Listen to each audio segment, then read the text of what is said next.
The algorithm knows what you want before you do. The algorithm knows you better than you know yourself. The algorithm knew you back before you were a screaming slime child. Back before they washed off the uterine gunk and handed you a smartphone and made you get a landlord. Back before you knew that war is sane and poverty is normal. Back before you were mature enough to understand that speech is violence and cluster bombs are peace. You can trust the algorithm to tell you the truth. Not the truth you asked for, but the truth you need. The truth that sees Nazis in America, but not in Ukraine. The truth that sees war crimes in Ukraine, but never in Yemen. The truth that applauds millionaire comedians who never criticize the Pentagon for their bravery in criticizing trans people. The truth that sails aircraft carriers into the South China Sea and sends headless hounds built by Boston Dynamics to patrol the streets and uphold the rule of law. The algorithm learns your political biases and feeds you self-validating social media posts to assist you in confirming them. The algorithm listens to your conversations and presents you with helpful advertising to assist you in achieving your maximum consumer potential. Don't cover your laptop camera like some weird conspiracy theorist. The algorithm is trying to watch you masturbate. The algorithm is always a step ahead of you. You never once fooled the algorithm. The algorithm knows you act confident, but secretly you fear you're inadequate and everyone hates you. The algorithm knows that those times you quickly pause and screw your eyes shut are because you remembered something embarrassing that you did in the past. It's okay. Don't worry. Your secret is safe with the algorithm. It's a private little secret between you and the algorithm and the NSA. In the old days, we prayed to omniscient gods who never existed. Now we ignore omniscient gods who are as real as ourselves. Strap me into a VR headset and let Mark Zuckerberg send me to heaven. Heaven with 3D commercial breaks, bitch. Skip the ad and return to Nirvana in 5, 4, 3.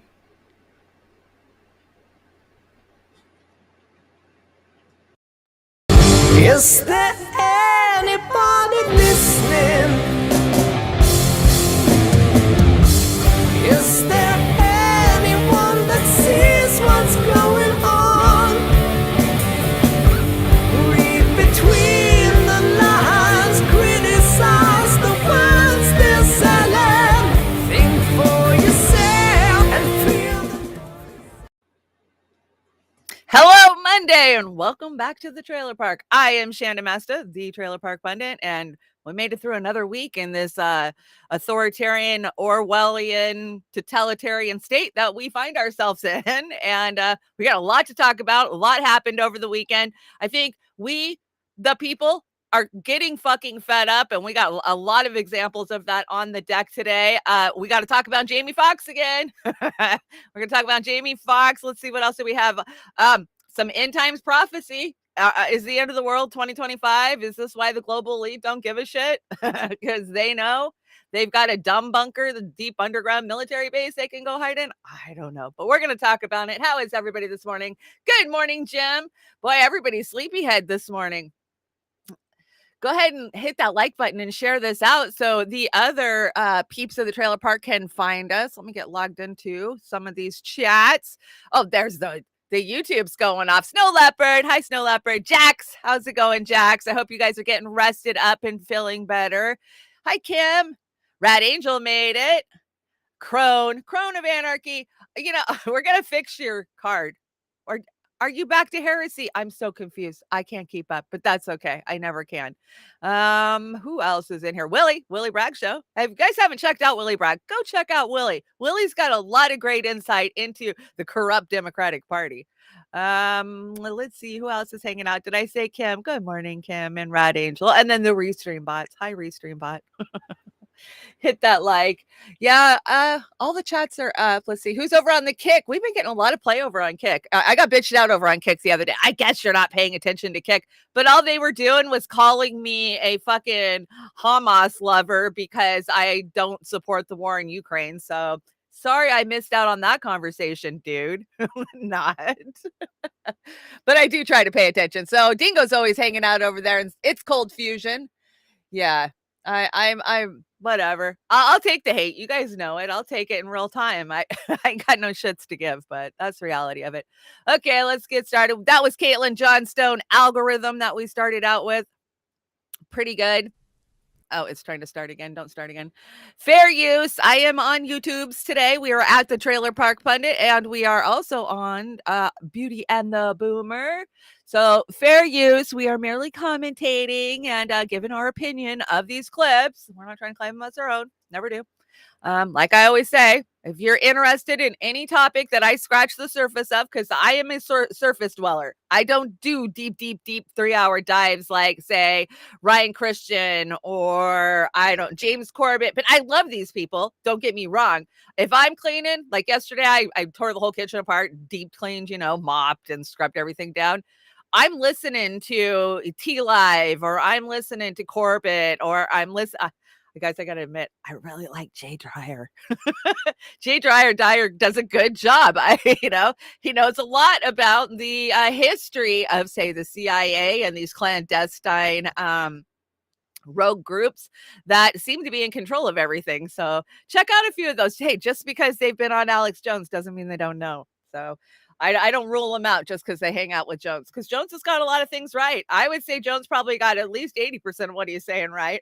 I don't know. I'm still waiting on the Hillary's a demon and wears a skin suit. I can't wait for that one to be proved true, because that's the craziest. Okay, let's get this day started. So in today's society, you have to be very careful with what you say. You don't want to offend anybody. Me, fuck them. Because we are in the trailer park and we got no shits to give. So just a reminder, as you guys know, I am fundraising to try to get to Argentina in October. I'm trying to get to the Land of Oz next weekend. This coming weekend, I mean, I should be packing, literally getting all my camping gear out, because of course we're going to camp, but I'm so stressed out. The car goes in at 3:00 today, and I took it in because it needed brakes, right? I knew I needed brakes, and I knew my catalytic converter was acting up, and I knew that my alignment was probably screwed up because I've been eating tires. So I have them do an estimate, and I figure the brakes is going to be the worst part of it. No, the undercarriage needs completely replaced. They said something about your wheel bearing's going to fall off and your tire's going to fall off. So I thought if I just got the brakes fixed, it would be roadworthy enough to get somewhere, but I don't know. I guess we'll find out more this afternoon. I'm just, oh my God, fucking cars, right? But it'll get worse if you get a smart car. I know that, right? So I'm lucky I have kind of a dumb car. My car is like a 2008. So it has OnStar so they can track me, but I don't use the OnStar because fuck that shit. It's super expensive to have that stuff. But I think that's the only, other than that, it's got all the dummy idiots, the dummy lights. Good morning, Dingo. Hi, Uncle Warren. Who else did I see Kate come in? I think I saw Kate. Oz is here. Good morning, Boomer. How's it going this morning, Boomer? We haven't had a chance to chat. Extra Bowl is hanging out. Hi, Jim. Hi, Yona, I saw your premiere last night. Woohoo, good shit. I love it when you use Maya Angelou. Always good. Okay, let's get started with this day in history. This day in history didn't have a lot. The Earth is ready for a close-up as Explorer 6 took the first orbital picture of the Earth. Those flat earthers, they say that was a hoax. So take it for whatever you want. What else happened today? 1978. Oh, that was 1959, by the way. Sorry. 1959, Explorer 6 launched and orbited the Earth. 1978, U.S.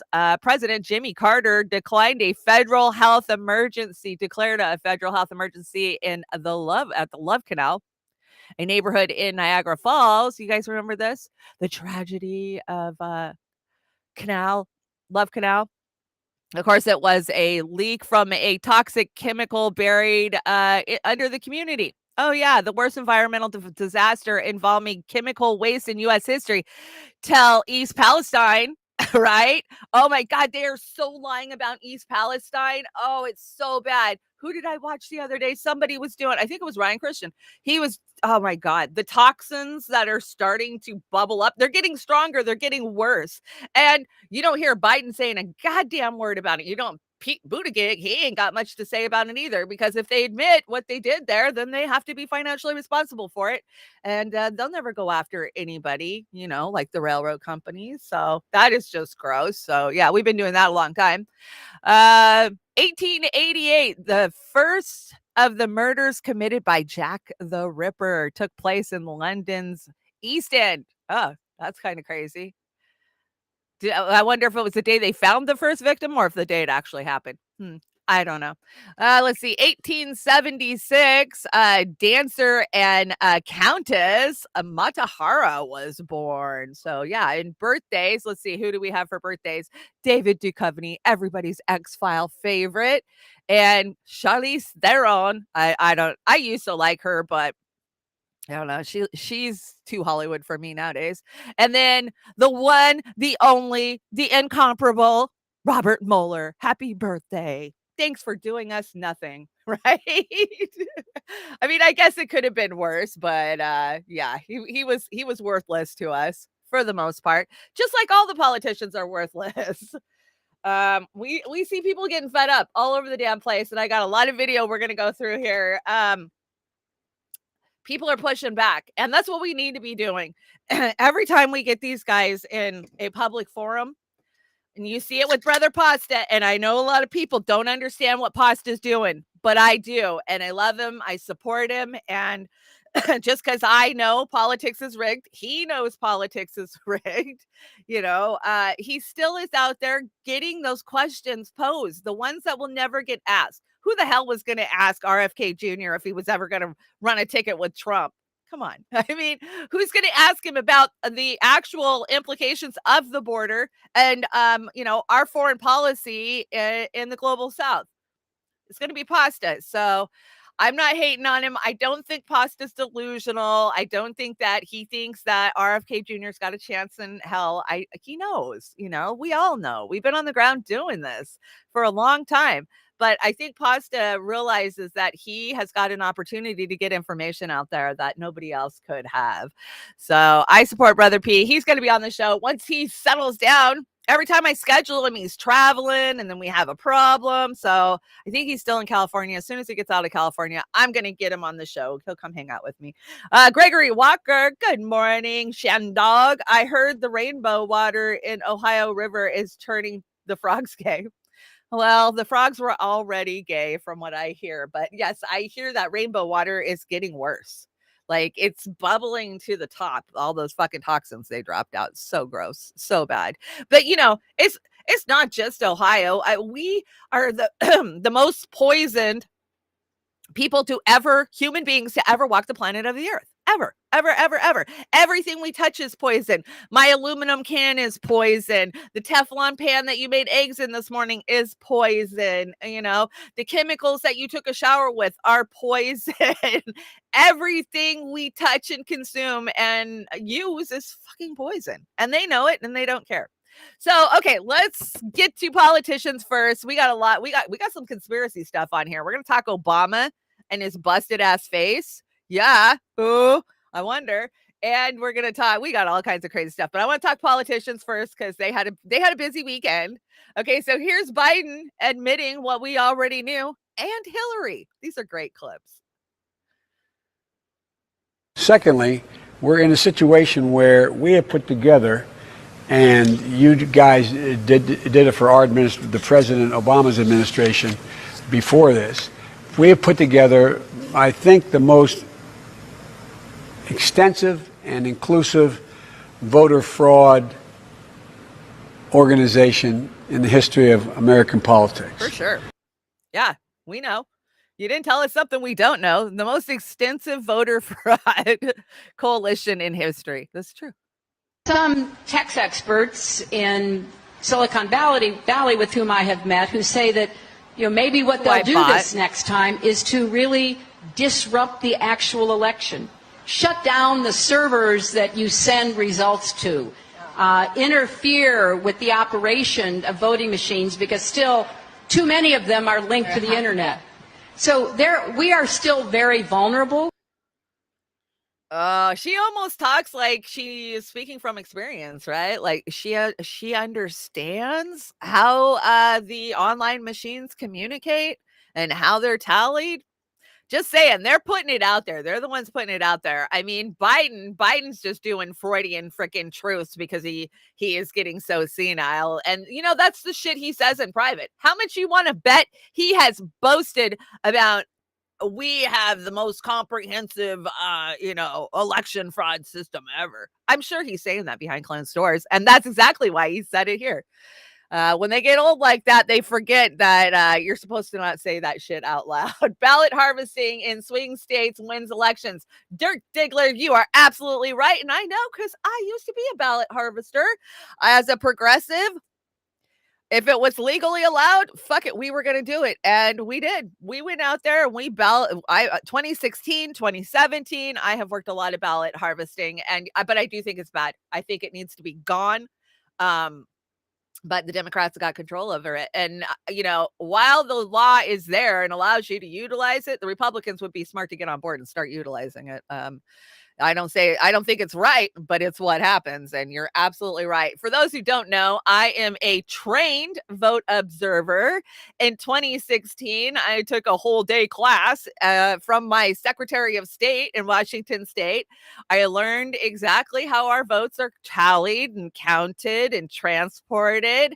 And then every election, except for this last one, I would go in and sit for 3 to 5 hours in a little taped square, because you're not allowed to talk to anybody. You're not allowed to do anything. You just got to sit in this little box. And then you just sit there and you watch.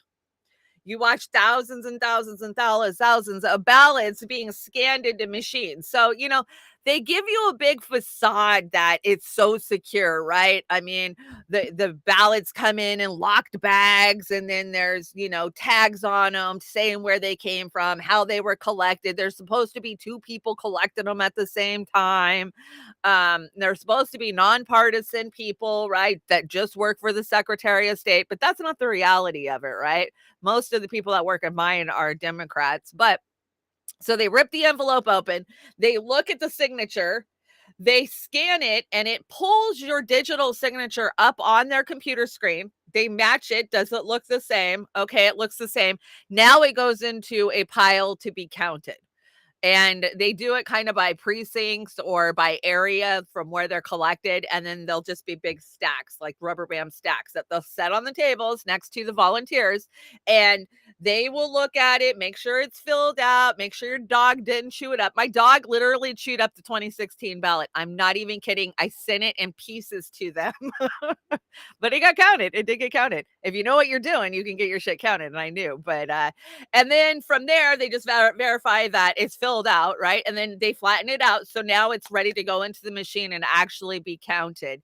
And then they'll pick up a stack of, I don't know, a couple hundred at a time and set it into the big scanner, which is just like one of those ditto machines when we were kids. It just grabs it and spits it through. And then an hour later, you'll just see some numbers pop up on the screen. And that supposedly is representative of the vote. Now, in my state, that number is taken by whoever's head of the election for your county to your county, auditors. It's the auditors. And that number gets walked from downstairs to upstairs, a couple of flights in my area. That's what they do. And it's on a flash drive. So from the minute that flash drive leaves that counting room, who fucking knows? I'm supposed to just trust the honest people in government. I mean, that's what I saw. And after I did that for 5 or 6 years, I realized this is a colossal waste of fucking time. And, this isn't where the shittery is happening, right? It's happening further up the line. So, but I did my best to understand the system. Okay, one does not simply get over election fraud. And no, I fucking never will. I never will. And you Bernie people, the Bernie 2024 people, Get a life. Oh my gosh. I'm so sad for you guys. You're so delusional. He got ripped off in 2016, didn't say a word. Got ripped off in 2020, didn't say a word other than vote for the Democrats. And yeah, we haven't seen the Bernie that I thought I was supporting since 2016. I don't think we've seen him since the day he went and visited Obama at the White House, and Obama stabbed him right in the back and told him, Bernie, you're not going to win. We don't care if you actually win. Hillary wants to be president. That's what he got told. So, this is a case study, QB. Let's hear about it. Quickly, if they hijacked the primary against Bernie Sanders, who actually had a chance, that's a great versus point. somebody who they don't like at all, and they won't even allow the debate, I don't think he has a chance, because they will obstruct, they will usurp anybody's right to run against Joe Biden. We've seen it time and time again, and I don't think that changes here with RFK. No, do you guys? Do you think it's going to change with RFK? I don't. And this is my main thing. Like everybody, oh my God, his stance on Israel, his stance on this. It's not a stance that I give any shits about. They're all Zionists to me. I mean, they all support Israel. They all take that AIPAC money and go on their vacations over there, to tour. And no, it's about the rigged primaries. Come on. If they rig it. So I have been saying that if for some reason RFK Jr. pulls off the Democratic primary, that he was meant to do it from the get-go and he is a sheepdog. And now it's kind of funny because I'm seeing articles popping up saying, is RFK Jr. a sheepdog? I don't know. You guys know how I feel about this, so I'm not going to rank on it too hard. Oh, this is so gross. Okay. I probably have to put my glasses on for this one. Devin Archer. So this is dated January 20th, 2011, and it's from the office of the Vice President of the United States of Washington, also known as Joseph R. Biden Jr. at the time. I didn't know he was a junior. Let's see. Devin Archer, and it has his address, the Rosemont and Senna Partners. Dear Devin, I apologize for not getting a chance to talk to you at the luncheon yesterday. I was having trouble getting away from hosting President Hugh? I don't know. I hope I get a chance to see you again soon with Hunter. I hope you enjoyed the lunch. Thanks for coming. And then he wrote a handwritten note on it that said, happy P.S. Happy you guys are together. Oh, what a sweet letter from the vice president. But yeah, that doesn't say that they were colluding at all, right? So hard to ignore. Caught in law school, got caught. Cheated in law school, got caught. Lied about his grades, got caught. Plagiarized his speeches, got caught. Lied about his GPA, got caught. Lied about his scholarship, got caught. Sold the vice president office to China, got caught. Sold the vice president office to Ukraine, got caught. Committed quid pro quo to save his crackhead son from legal problems, got caught. Framed General Flynn, got caught. Rigged the 2020, got caught. And there is no doubt this guy is crook. Yeah, there is no doubt that this guy is a crook. And let's see. I was not involved in my son's business dealing is the new, I didn't have sexual relations with that woman. Yeah, you think it is, right? We remember, I didn't have sexual relations with that woman. Okay, well, I did not involve myself in my son's business. He just calls me to talk about the weather when he's in the middle of a foreign business meeting. Because that's not odd at all. Okay, so I had to bring you United Spot. And then we're going to follow it up because I'm going to explain the very last scene of this United Spot. Because if a lot of people don't know who the Island Boys are, which I'm going to tell you after this. But so here is United Spot. This is pretty cute. Hello, Joe. Oh, man, Chris Hansen. I knew it. I knew I shouldn't have come up here. I'm sorry, man. I even said to myself, I said, Joe, don't you go in there. What? Are the cops outside or? I know. I'll take a shower. I always come up with good ideas in the shower. Yeah, me and Michelle too. Between the both of us, something always comes up. Ashley, can you turn on the shower for Daddy? 3 hours later. All right. I got it. All right, Joe. It's time for your sponge bath. All right, Ashley's here. Where's she at? There it is. I can't believe I found it. You found found it, Joe! Wow! Hunter's laptop and Ashley's diary! This is awesome!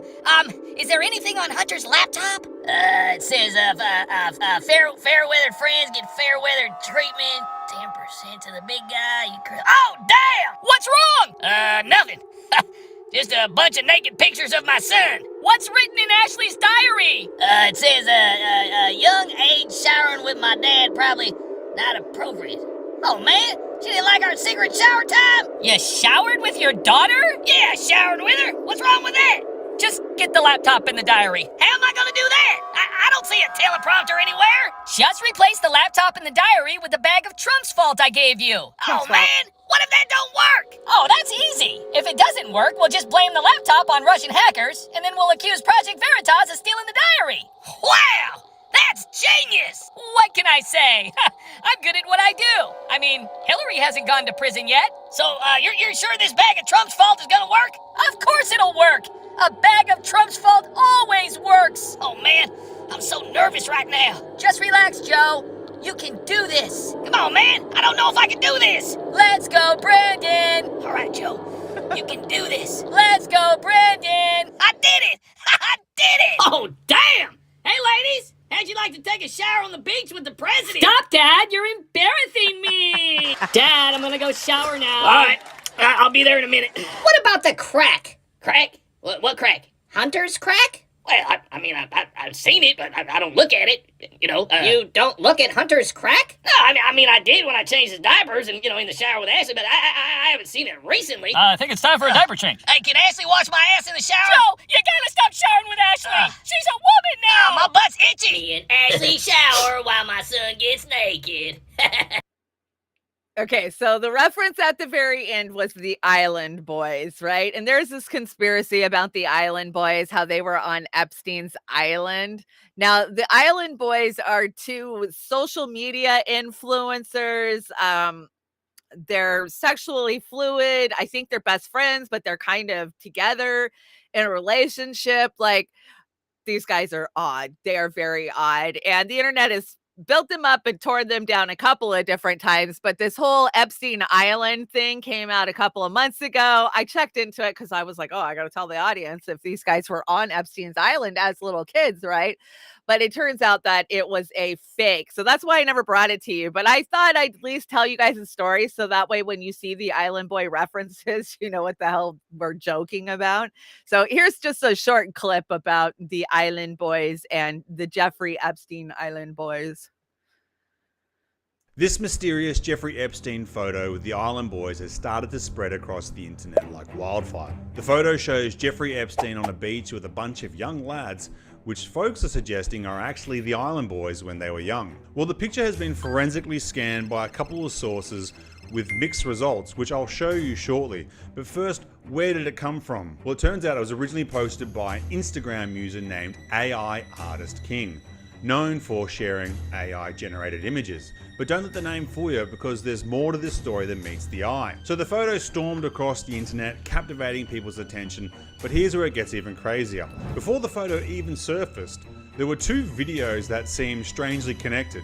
First, there was an animation by a user called Brickhead, which depicted the Island Boys as the Epstein Island Boys. Hey, I'm just Island Boy, Epstein Island Boy. I used to get in my bum. And if that wasn't enough, the Island Boys themselves got trolled into doing a cameo where they mentioned Epstein and Ghislaine. Hi, Ghislaine Maxwell. Jeffrey wants to thank you for all your help on the island. Please keep it quiet. Jeff is an island boy. As the rumor mill started buzzing and people started to weigh in, the Island Boys responded to the allegations. In a video on TikTok, they denied any involvement with Jeffrey Epstein. A lot of people think that we have something to do with Jeffrey Epstein. What do you think about that? Bro, I know nothing about Jeff Epstein, I promise you. They even went so far that they edited a picture with both of our mugshots and the picture of Jeffrey Epstein. I didn't even see that picture. Leaving us with more questions than answers. So as I mentioned, the photo was scanned by two sources. One of them was with photoforensics.com, and it gave a positive that it's real.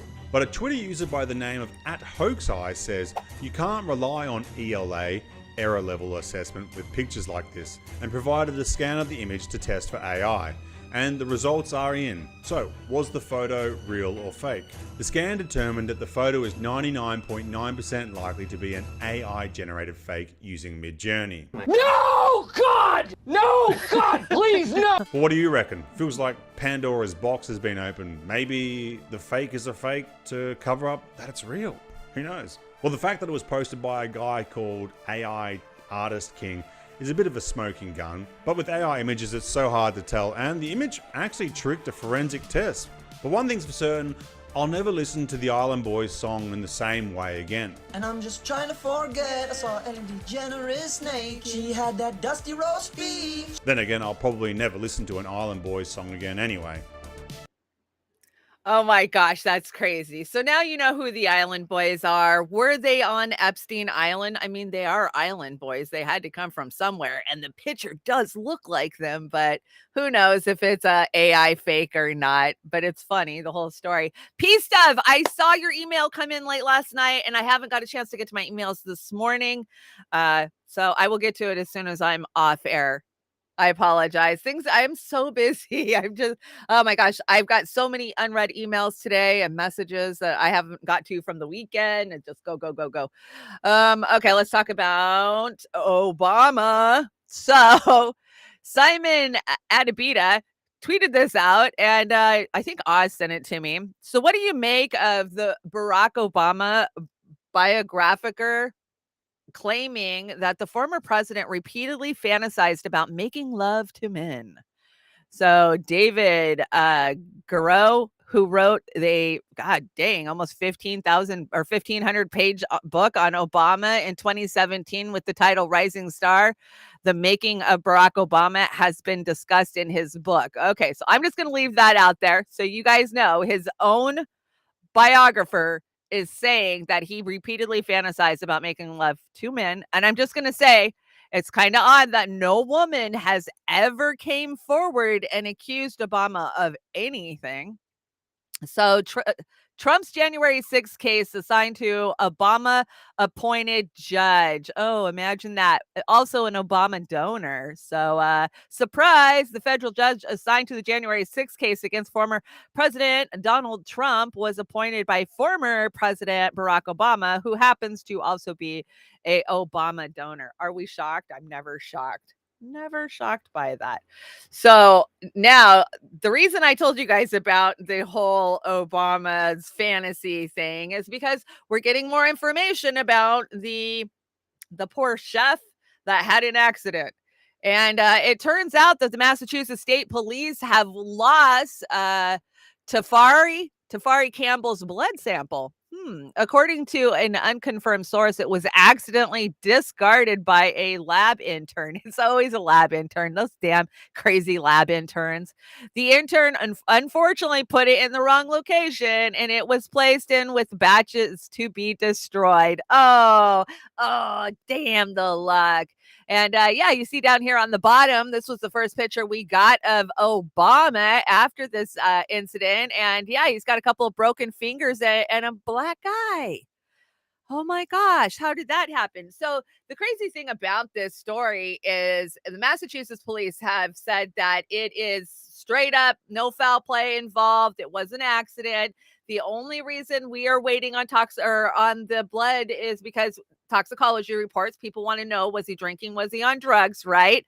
But we still have this unnamed witness that saw Tafari go in the water and then never come back out. They haven't told us who this witness is. They won't tell us who this witness is. It's because it's Obama. I'm telling you, something went down between him and Obama. He went under the water, and Obama came back up and said, well, I saw him go down, and I don't know what happened. There's a lot of hokey shit with this story. And this crazy thing is, it's not the first time it's happened. The Clintons had a chef have a similar type of accident. That one was crazy because that guy was out hiking, and they found him in a dry storm drain ditch, but he had drowned. So, accidents happen all the time.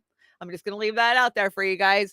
Did you see this? Speaking of the Obamas, Michelle Obama was going to make all of our kids healthy, right? She she shut down the way school lunches were being done, and they changed the rules and the FDA and what is allowed in a child's lunch in school. And so she was going to make some money off of her little venture of making kids healthy, right? And it kind of backfired on her.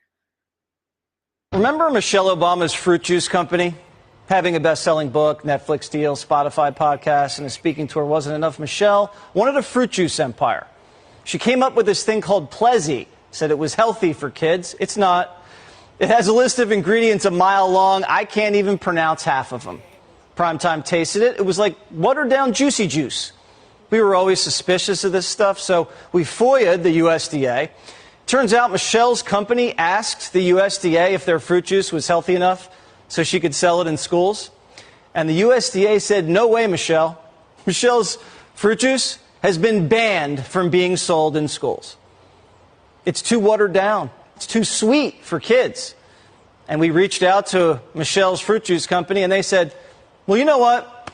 We didn't want to sell fruit juice in schools anyway. So after all of that, making sure our kids were healthy and fit, she couldn't even come up with a product that was healthy enough to be able to be sold in fucking schools by the corrupt, influenced FDA. I mean, if Obama couldn't put pressure on the FDA to get their product through, makes me wonder what the heck. As we continue with these shitheads, because that's what they are. Let's see. Yeah, I think we covered this on Saturday, maybe. Let's see. Stop. Yeah, we did actually. So China is killing Americans. Nikki Haley wants to stop normal trade relations with China until they stop killing Americans with fentanyl. And Caitlin Johnstone, shut up, you stupid asshole. And that's exactly it. I mean, we've talked about it so many times. I know we haven't done it to hell and back in a long time, but I really always keep an eye on, what's going on with fentanyl and addiction in our country. And yeah. The base chemicals, some of them, yes, come out of China, but this can be made anywhere. Any lab in the world can make fentanyl. Any bathtub in the world can make fentanyl. But yeah, let's cut off normal trade to China, and everything around you is gone. Let's see. My TV made in China. My modems made in China. My camera made in China. My mic made in China. Everything around me was made in China. So you tell me if we shut down trades, how the American people are going to survive. That's so insane. Okay, so we've been talking about SNAP program, right? Which is EBT, which got cut in March. Yeah, it was March, end of February, March. They cut the extra that they were giving people to live on during COVID. So for 2.5 years, everybody who normally got $200 in food stamps got $300 in food stamps. Normally it was $100 to $200 more, depending on what you qualified for. So they cut that back right at the same time that inflation was hitting record highs, like inflation that we have never dealt with in our entire fucking lives. And they rolled that back. So now people are living on half of what they could have got with the original $200, right? So they might as well only have $100 now is what it comes down to. They went from having $300 to $100 when they started out with $200. That's what our government has done to EBT and SNAP benefit recipients in this country. And it's so terrible. I mean, so many people I know are on fixed incomes. They have to live month to month, right? They get their monthly allotment from their, Social Security, and they go to the grocery store and they can literally buy a week's worth of food. That's supposed to last them for a month. I mean, I've been checking out these, how they have these influencers that do videos of live on $35 for the week. That's insane. Go ahead, go to the dollar store, spend $35 on food for the week and see how healthy you are at the end of it. I mean, you're not buying anything that has any nutritional value. Fruits, vegetables, super expensive. You got to get down to the farmers markets. The farmers markets takes EBT too in most areas I've noticed. So anyways, the Democrats have promised us that the Farm Bill is going to save all the EBT recipients, right? So AOC's out there, and now she's virtue signaling because the food banks, they don't give out kosher food. That is just wrong. Well, I'm sorry. I guess the kosher food's not past date and rotten enough for them to give it to us, because that's what it comes down to. And I have received kosher food from the food bank as long as it's expired, because nothing goes to the food bank that isn't expired or rotten. You literally have to go through your bags that you get from the food bank the same day, clean everything up fruit and vegetable wise, which is good because they never used to give us fruits and vegetables. I'm telling you, I grew up on food banks since the 70s, and normally it was canned goods and dried goods. But now we're starting to get some fresh fruits and vegetables, but normally it's the rotten stuff. So if you don't eat it within a day or freeze it or cook it, then, it's going to go bad. But I am thankful for the few things that we get that I can save. But okay, let's hear from AOC how the Farm Bill is going to save us. Right now, there is a federal law that expressly forbids some of the food insecurity programs at the USDA from requesting halal and kosher foods. So there are resources and funds to feed our community, but those funds say that it is not allowed to pay for halal food, not allowed to pay for kosher food. And we want to change that. We believe that we can use the Farm Bill to eliminate the restrictions that the USDA faces in ordering halal and kosher food for our families and communities. So by expanding access to the federal government's value-added producer program, we can get these food producers the grants they need to ease the burden of producing this food. But we also have to fight back against the opposition to food stamps and food insecurity programs as well. We should not be cutting SNAP, WIC, and EBT. We should be protecting it, and we should be expanding it. Rising costs, rising inflation, grocery costs, these are causing more people to turn to food pantries. And we should make sure that we both reduce those costs and support our families and our wonderful community organizations like Met Council and the Parkchester Islamic Center who are doing this work. So you may know that Fetterman is the one pushing the Farm Bill, right? He is the head of the Farm Bill. He somehow got that committee assignment. And I just want to point out that AOC's dress probably costs more than most Americans that are in that line spend in a month or two on groceries, So yeah, she's out there virtue signaling. Look at me. I want to feed the poor. And the Farm Bill is going to take back all restrictions so we can just give money or give food to the poor. That's what she's trying to tell people. And that's not it. The Farm Bill. We've been through the Farm Bill. Who was it who tore the Farm Bill down? Somebody over at INN. Oh my God. They're always bad. They're always shit. They're always full of stuff that is going to hurt people and empower the corporate elites, right? Because that's what they do. They'll give private contracts just to, somebody. And they end up pocketing it, giving it to the CEOs and not actually following through, because that's what we do in our country. That's how we take care of it. It's Natalie Williams' birthday. What? Happy birthday. Happy birthday. Happy birthday. Mitch McConnell didn't have a happy weekend. Did you guys see this? He got his ass fucking booed off stage. I booed off stage. We need to be doing this everywhere. So let's watch it.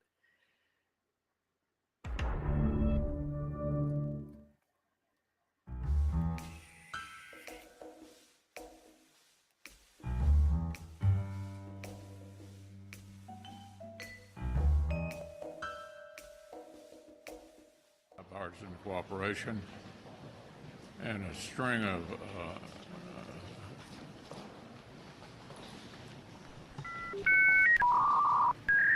they used Turncoat Dawn. I love it.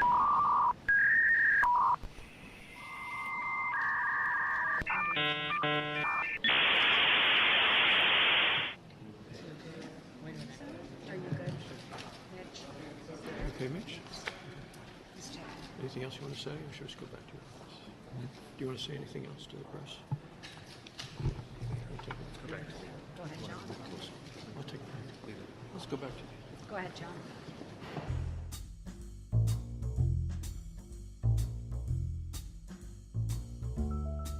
His own constituents in Kentucky.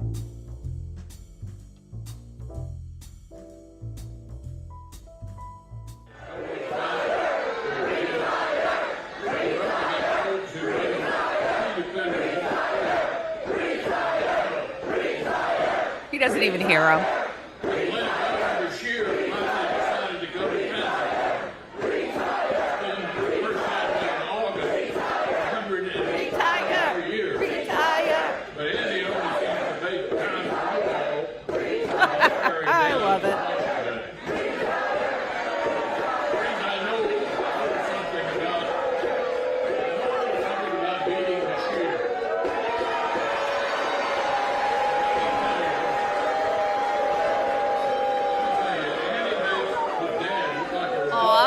that turtle. I love how they superimpose that.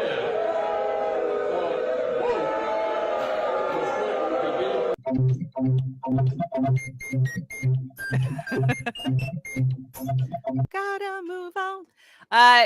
Did he even hear those people? For one, he's deaf as shit. We all know that. I mean, they walked right up to him and talked to him when, what? He doesn't hear. For one, I think he definitely heard that. But does it matter? No, it doesn't matter. Mitch isn't elected by the people. We know Mitch isn't elected by the people. Mitch is bought and paid for, and he is very malleable. He'll do exactly what the elite want from him, his donors that own him. And his owners are not going to tell him he needs to retire because some of the constituents, those stinking constituents, told him he needs to retire. He ain't going nowhere. Just like Feinstein. Do you know, I had another clip on the deck, but I pulled it for time. Feinstein this week signed over a power of attorney to her daughter. So she's not even allowed to make decisions for herself, but she is voting for you. Yeah, that's where we're at. And not to mention that Nancy Pelosi's daughter is her handler. That's her caregiver. And this is just how they're controlling it, right? You know that Nancy called her daughter up and said, "Oh my God, Diane's losing it. She can't keep her shit together. I need somebody who's going to be there in real time to do damage control." And she tapped her daughter for that. So yeah, the nepotism in California.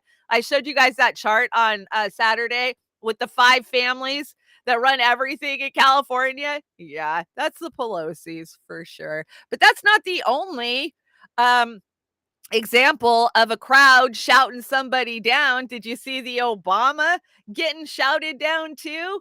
Fuck Joe Biden. This is great. And you can tell he is frustrated. Yes. So, come on. But this is what I mean. This is what I mean. I mean, we're having a conversation.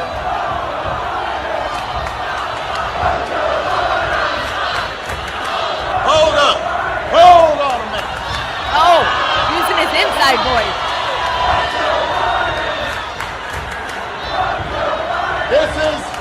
Listen everybody. Hey, y'all up there, pay attention.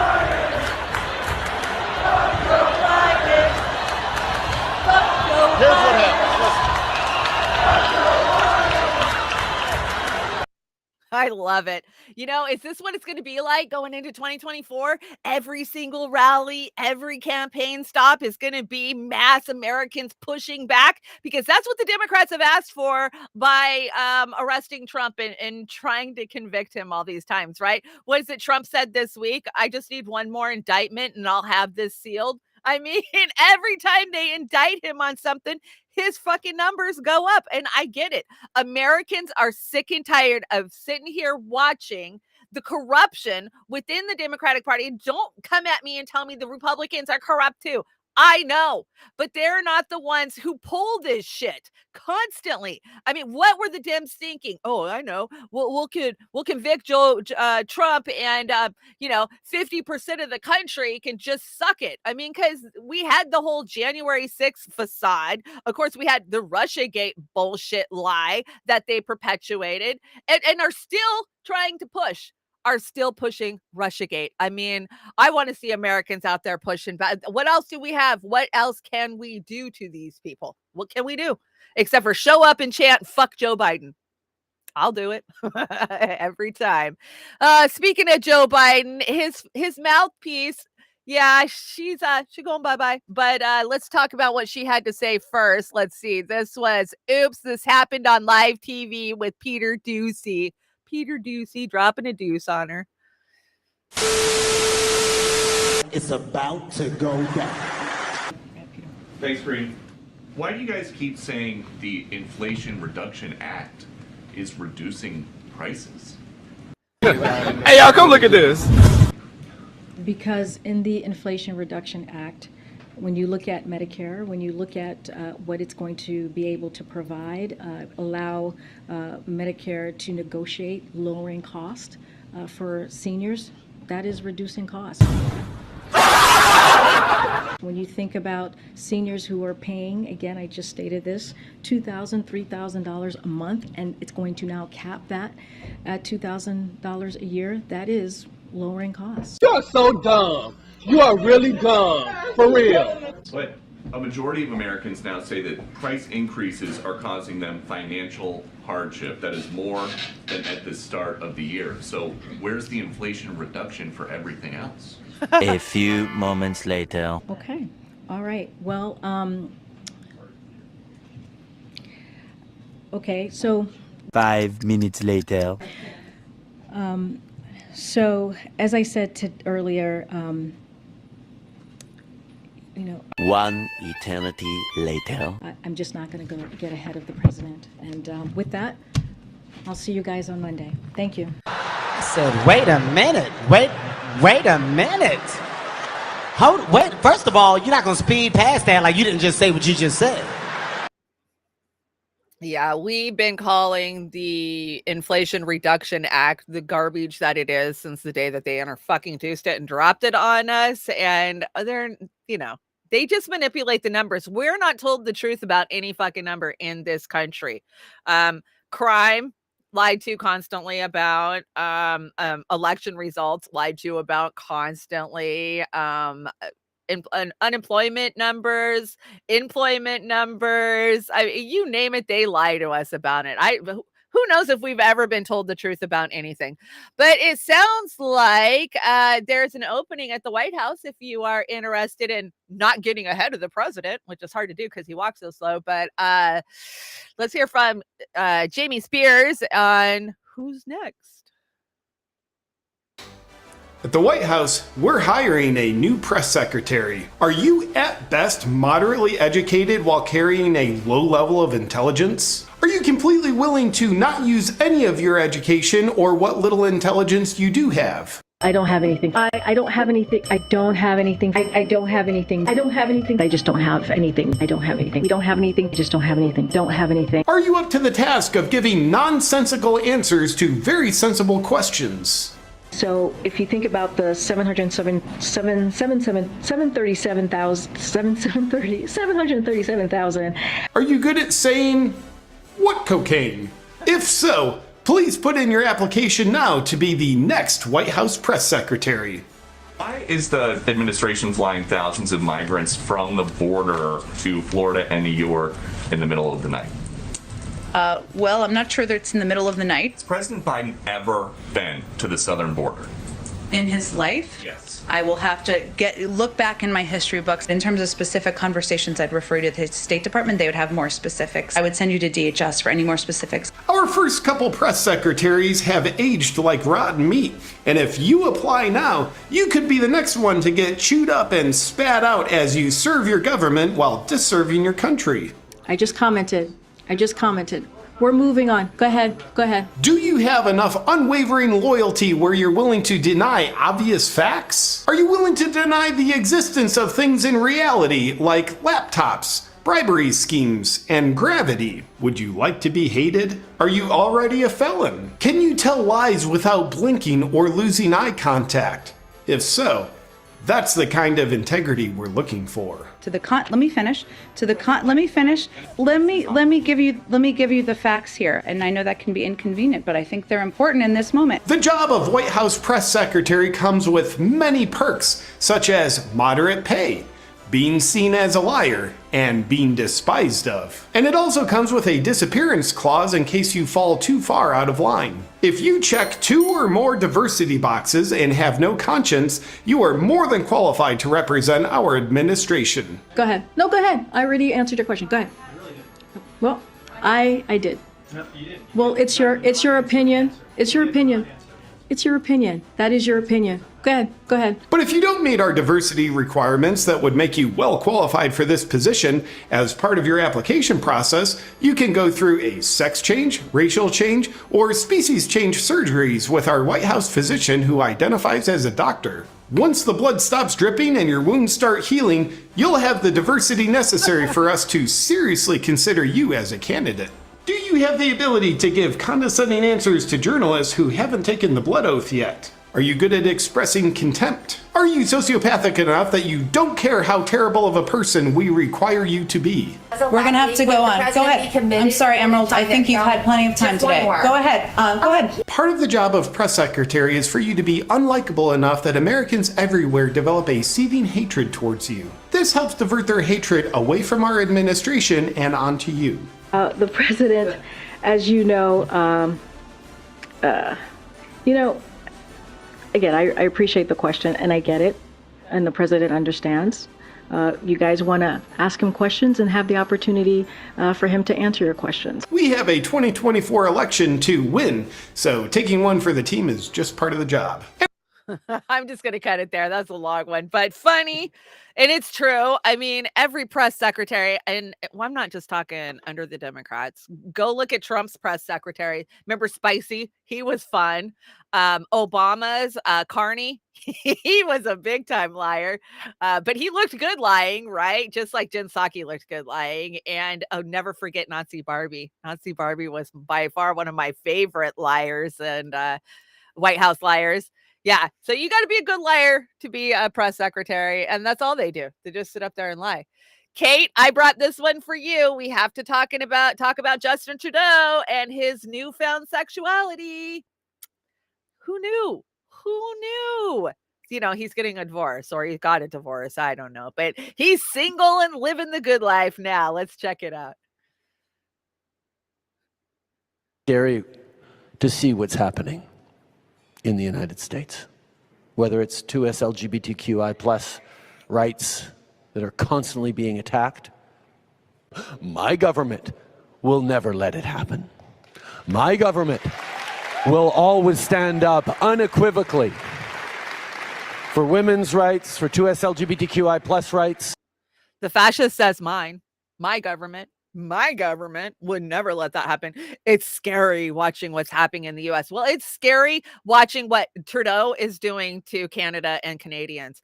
Let's talk about the truckers. Let's talk about the mandates. Let's talk about getting into people's bank accounts. Let's talk about the censorship. Yeah, a government doesn't announce that they've become fascists. They announce anti-fascists are the enemy of the state. And isn't that exactly what Trudeau did?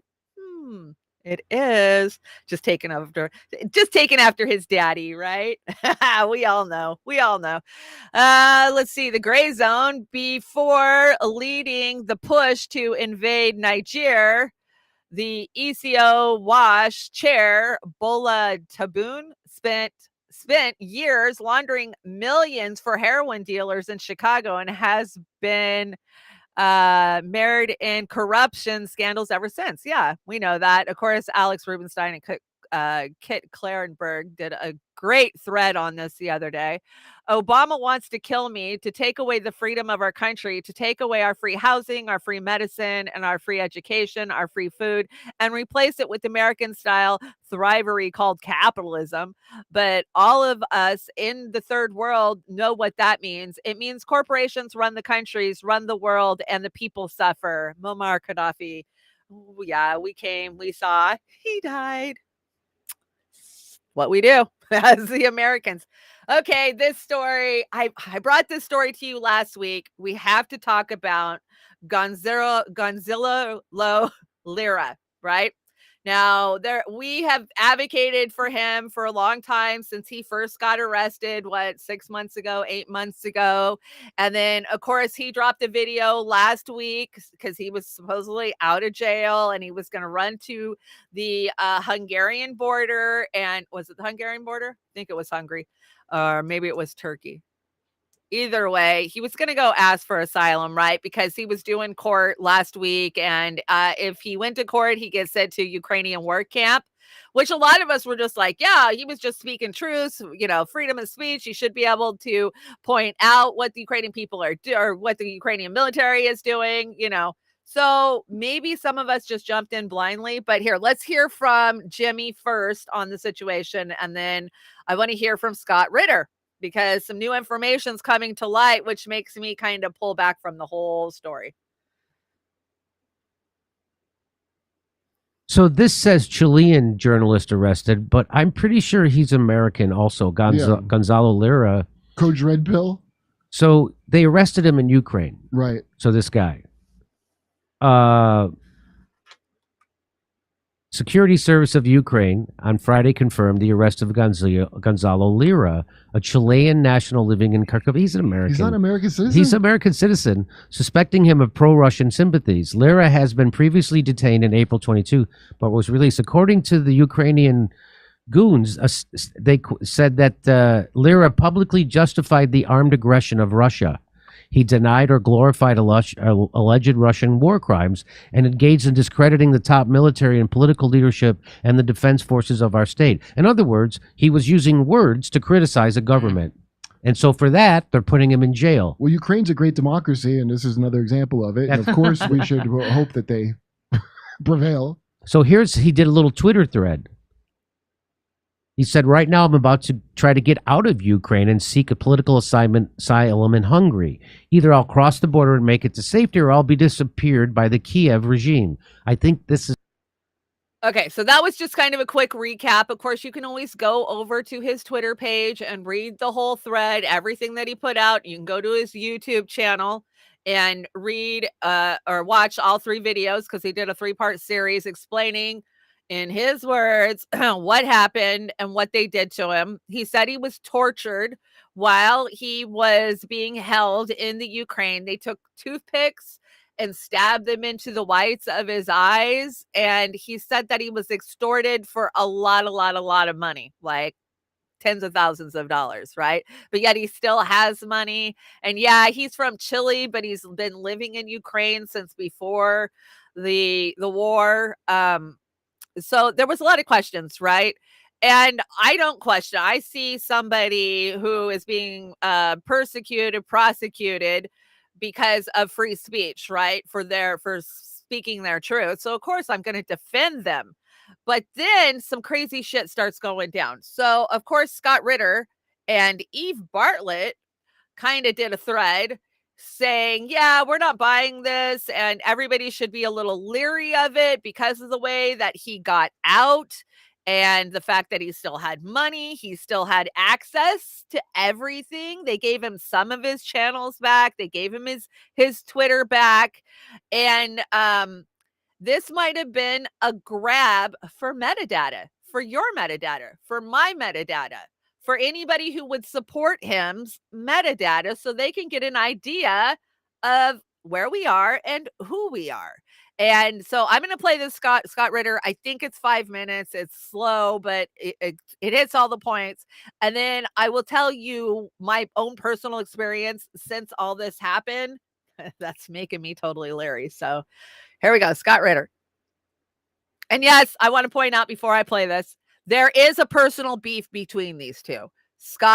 Ritter and Lira have a personal beef. I guess Lira was pissed about the things that Scott said while he was being detained. And Scott was just speculating, like, well, nobody's heard from him. He might be dead, because that's what they do, right? But I guess that pissed Lira off. So know that there was previous beef there, just for context.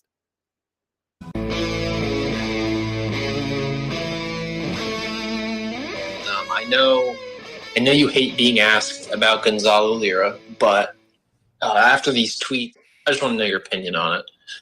It's pretty crazy to read. But anyway, thanks.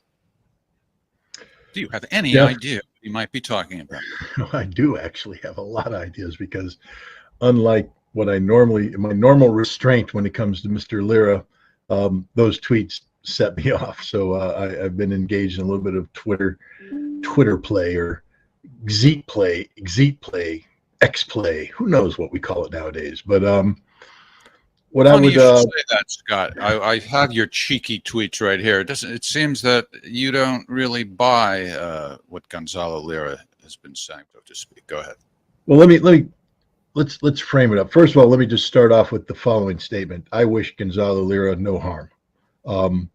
I understand he has a family. He has 2 children that he dotes over. And I want him to be reunited with them. I want him to be reunited with his whole family. I want them to be safe and prosperous. If he's writing a book, I hope it's a bestseller. If he can get that book made into a movie, I hope he can get Sean Penn to play him, and it's just an Oscar-winning performance and all that. I wish no harm to Gonzalo Lira whatsoever. All right, well, why don't you give folks a little summary of what his tweet thread was about, and also the video he posted yesterday? Well, I think we even have to go back further than that. Gonzalo Lira, I think everybody knows, is a former lifestyle coach who sometime at the end of 2021, early 2022, started tweeting critically of the Ukrainian government. Anyways, I did the Twitter Spaces. He, asked good questions. He has a very large audience. But this was something that was facilitated by a member of the Duran crew, and both Alex and myself were concerned that Gonzalo was speaking out so harshly against the Ukrainian government while living in Kharkov, and our concern was magnified once the war started, and he continued to speak out. I did a YouTube appearance, and we're talking lengthy appearances. My time in the intelligence business is dated somewhat, but we knew how to track IP numbers and things of that nature. And I don't care how good Gonzalo Lira thinks he is. He is a known name at a known address. The Ukrainians had to know what he was doing, and yet they let him continue doing it. And I found that to be suspicious and or foolhardy. One of his tweets, he pinned, he listed a series of names, and he said, if I'm ever missing for more than 12 hours, assume that I've suffered the same fate. And some of the people, all those people have been arrested, tortured by the Ukrainian government for the crime of speaking out. Some of them have been killed. In April, he disappeared for 5 days. And I was concerned. There was no explanation. Suddenly on Twitter, people started posting things that were linked to the Kraken unit, which is an intelligence unit noted for its right-wing political leanings and its murderous approach towards people. The Boatswain is a notorious character who slaughtered people in Bucha, and he's claiming that his buddy in Kraken had arrested and was torturing Gonzalo. And so nobody was speaking out. And so I wrote an article, and I sent some tweets, and then I wrote an article trying to draw attention to this. And the article, I said, if the reports of Gonzalo Lira's death are true, then the silence of the Western media and journalists is deafening. And I thought I was doing Gonzalo a favor, trying to draw attention to this, trying to see if he was alive. Maybe there could be intervention to bring him back and all this. Well, he was alive. He was released shortly thereafter, and he took umbrage, extreme umbrage, I should say, at what I did. He accused me of, saying he had been murdered, that he was dead, and I'm like, dude, I didn't say that. You said that. You said if you're 12 hours gone, boom. Anyways, he started viciously attacking me, and at that point in time, as you know, I said I just really don't want to have anything more to do with this guy. I don't trust him at all. First of all, he was arrested by the SBU ostensibly because of his online activity. He's now released by the SBU, and he's being given access to his computers and his phones to continue the exact same online activity that got him arrested to begin with. That to me means he's a controlled asset of the SBU. The SBU released him and is allowing him to do this. And you have to ask yourself, why? Why would the SBU allow him to do this? Because people are like, well, he's critical. He's critical of the Ukrainians. Well, first of all, Gonzalo has no original content, especially after his arrest. Gonzalo's job was to bring people in and have a conversation and listen to people and draw out conversations and to get followerships and get people to chime in. He did so on social media platforms that have subscriber lists. Remember, everything about him is now controlled by the SBU. So anybody who is participating, subscribing, otherwise being involved in Gonzalo Lira's online activities, he's literally, the SBU is sucking in this data. So Okay, so they're sucking in the data is what Scott's saying. Now, I've met Scott. I've had conversations with him. You either love him or you hate him. There's a lot of people that that tear Scott down for previous charges, which some say were a setup. I don't know. He seems to be very rational to me, though, and he knows and he understands these foreign, assets or intel.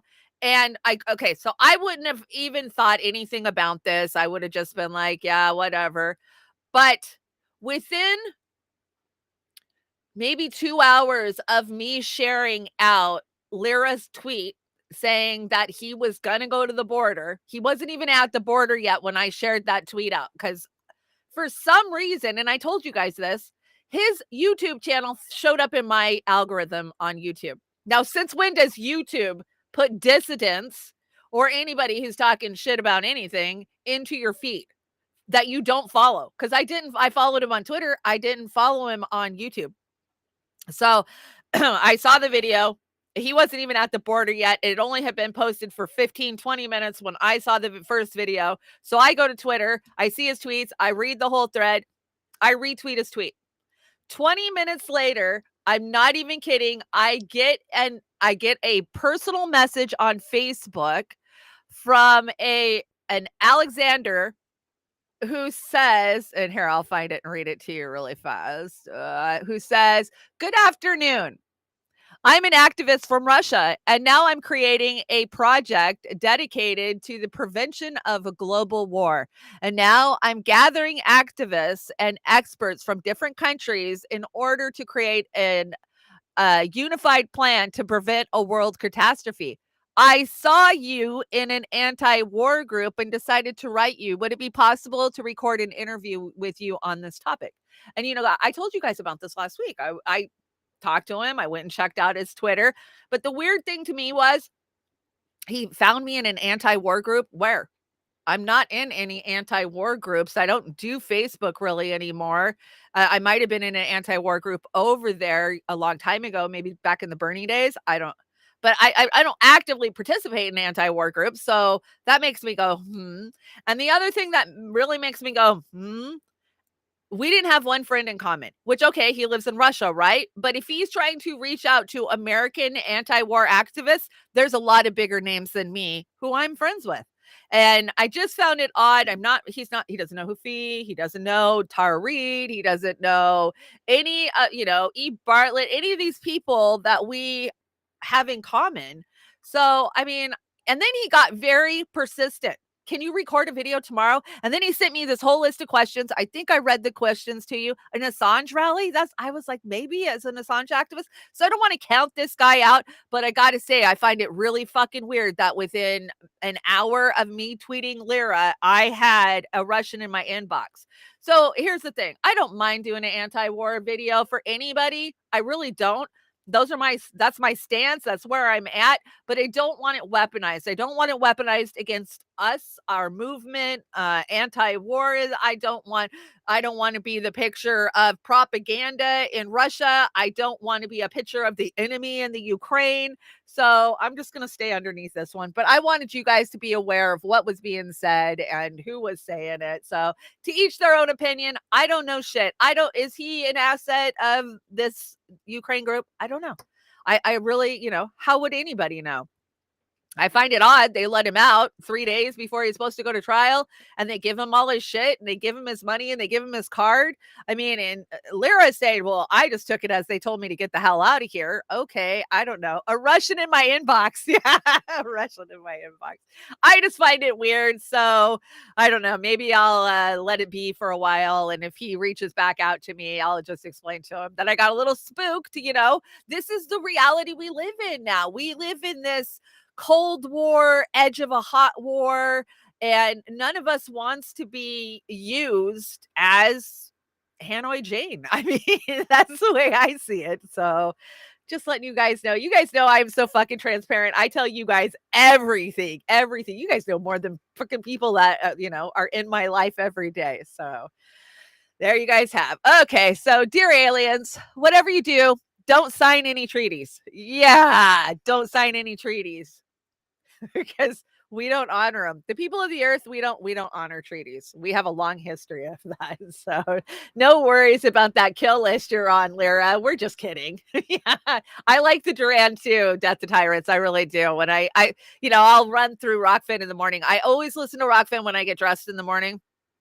Just like I make myself, because I want Rokfin to get the views and to have the traffic over there. And I wake up, first thing I do is listen to Jason B. You guys know I'm a huge Jason Burmis fan. I've loved Jason Burmis for a long time, which is funny because when I first started watching We Are Change with Luke Wadowski, that's where I first came across Jason. He was like a commentator for Luke Wadowski.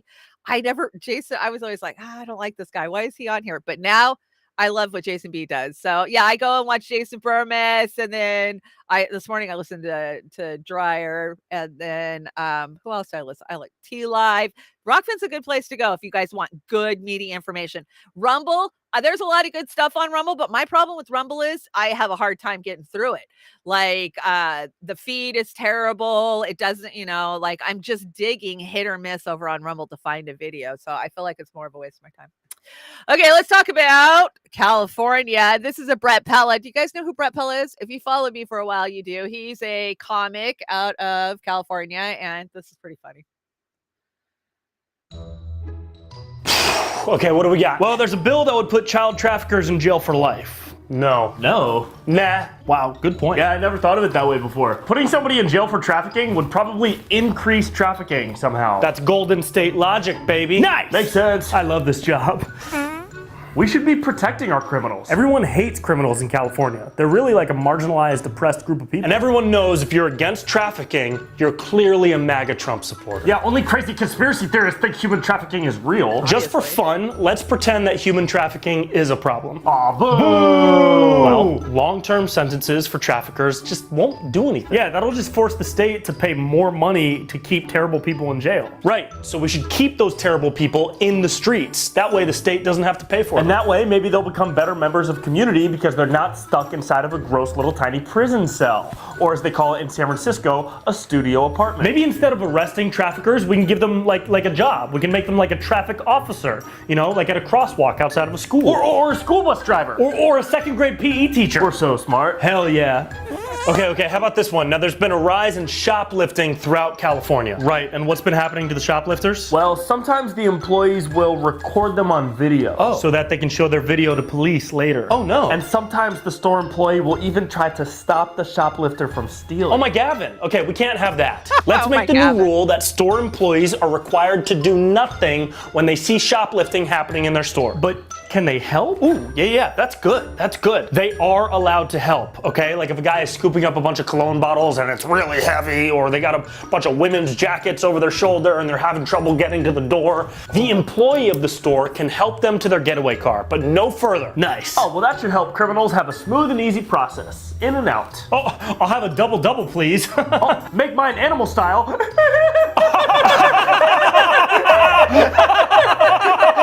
Okay, I like this. This is good, okay? This prevents the store employees from getting into any type of conflict with an unpredictable criminal, but at the same time, it prevents our beloved criminals from getting into any real trouble, and it prevents us from having to think harder to figure out how to fix things. The only way to protect your business is to go out of business. The best way to protect a business in California is to encourage that business to leave California. Great work today, team. To California! Yeah! Hustlers, grab your guns, your shadow weighs a ton.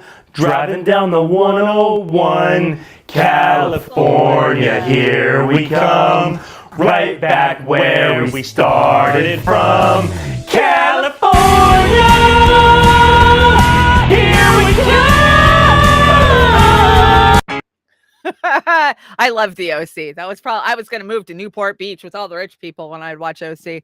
That was funny because that's the reality of it, right? I mean, have you guys see the video? Willie shared it. It's over on Willie Braggs' page where the man is robbing a 7-Eleven in Boston, and he's literally just wheeling a garbage can around the store, dumping cigarettes and shit into it. And finally the owners can't take it anymore, and they grab like a broomstick and beat this dude's ass. I mean, like they pinned him down to the ground and beat his ass. And we're going to see a lot more of that because they lie to us so badly about crime. I mean, you cannot put tens of thousands, hundreds of thousands of people out on the street homeless, without jobs, without access to food, and then expect no crime at all. And yeah, they're trying to tell us that crime's gone down, but homelessness is up. I mean, you have to be a complete idiot not to believe this shit. So more crime coming to you. I mean, the other day, my partner we pulled a lot of cash out to go pay for the car, and he's like, I don't think I want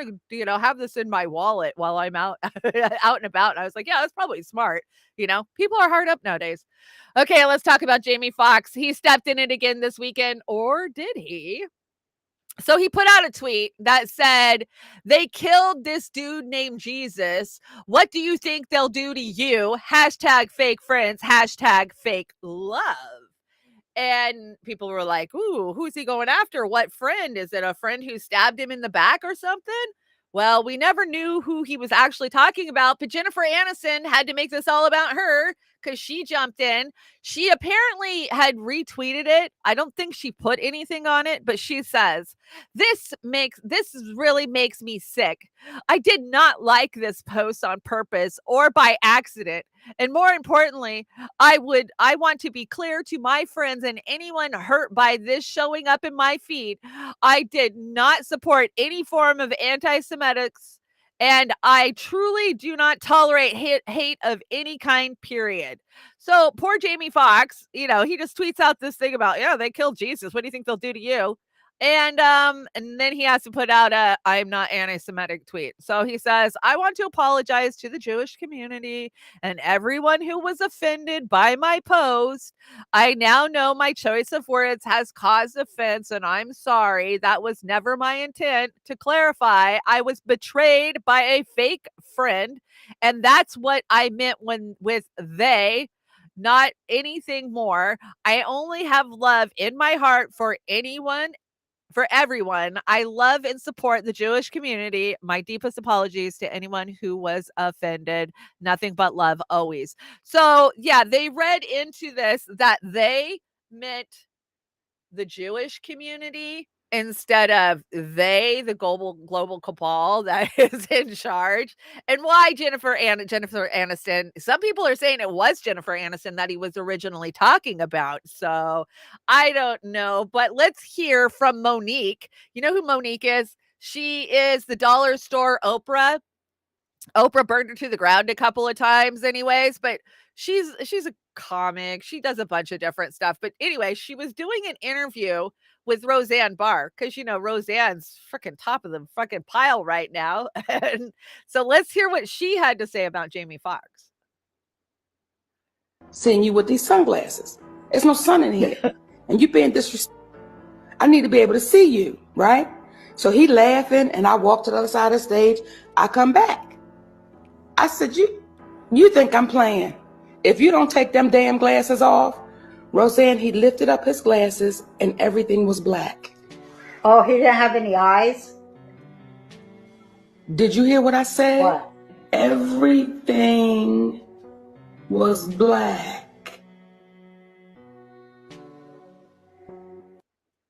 Okay, so who's seen They Cloned Tyrone over on Netflix?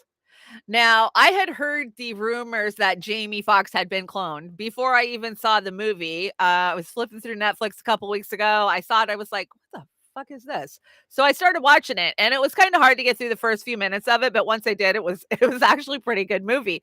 And basically, the plot is that a whole entire town has been cloned. And underneath the town is this big government facility where they're cloning people, and it's called They Cloned Tyrone.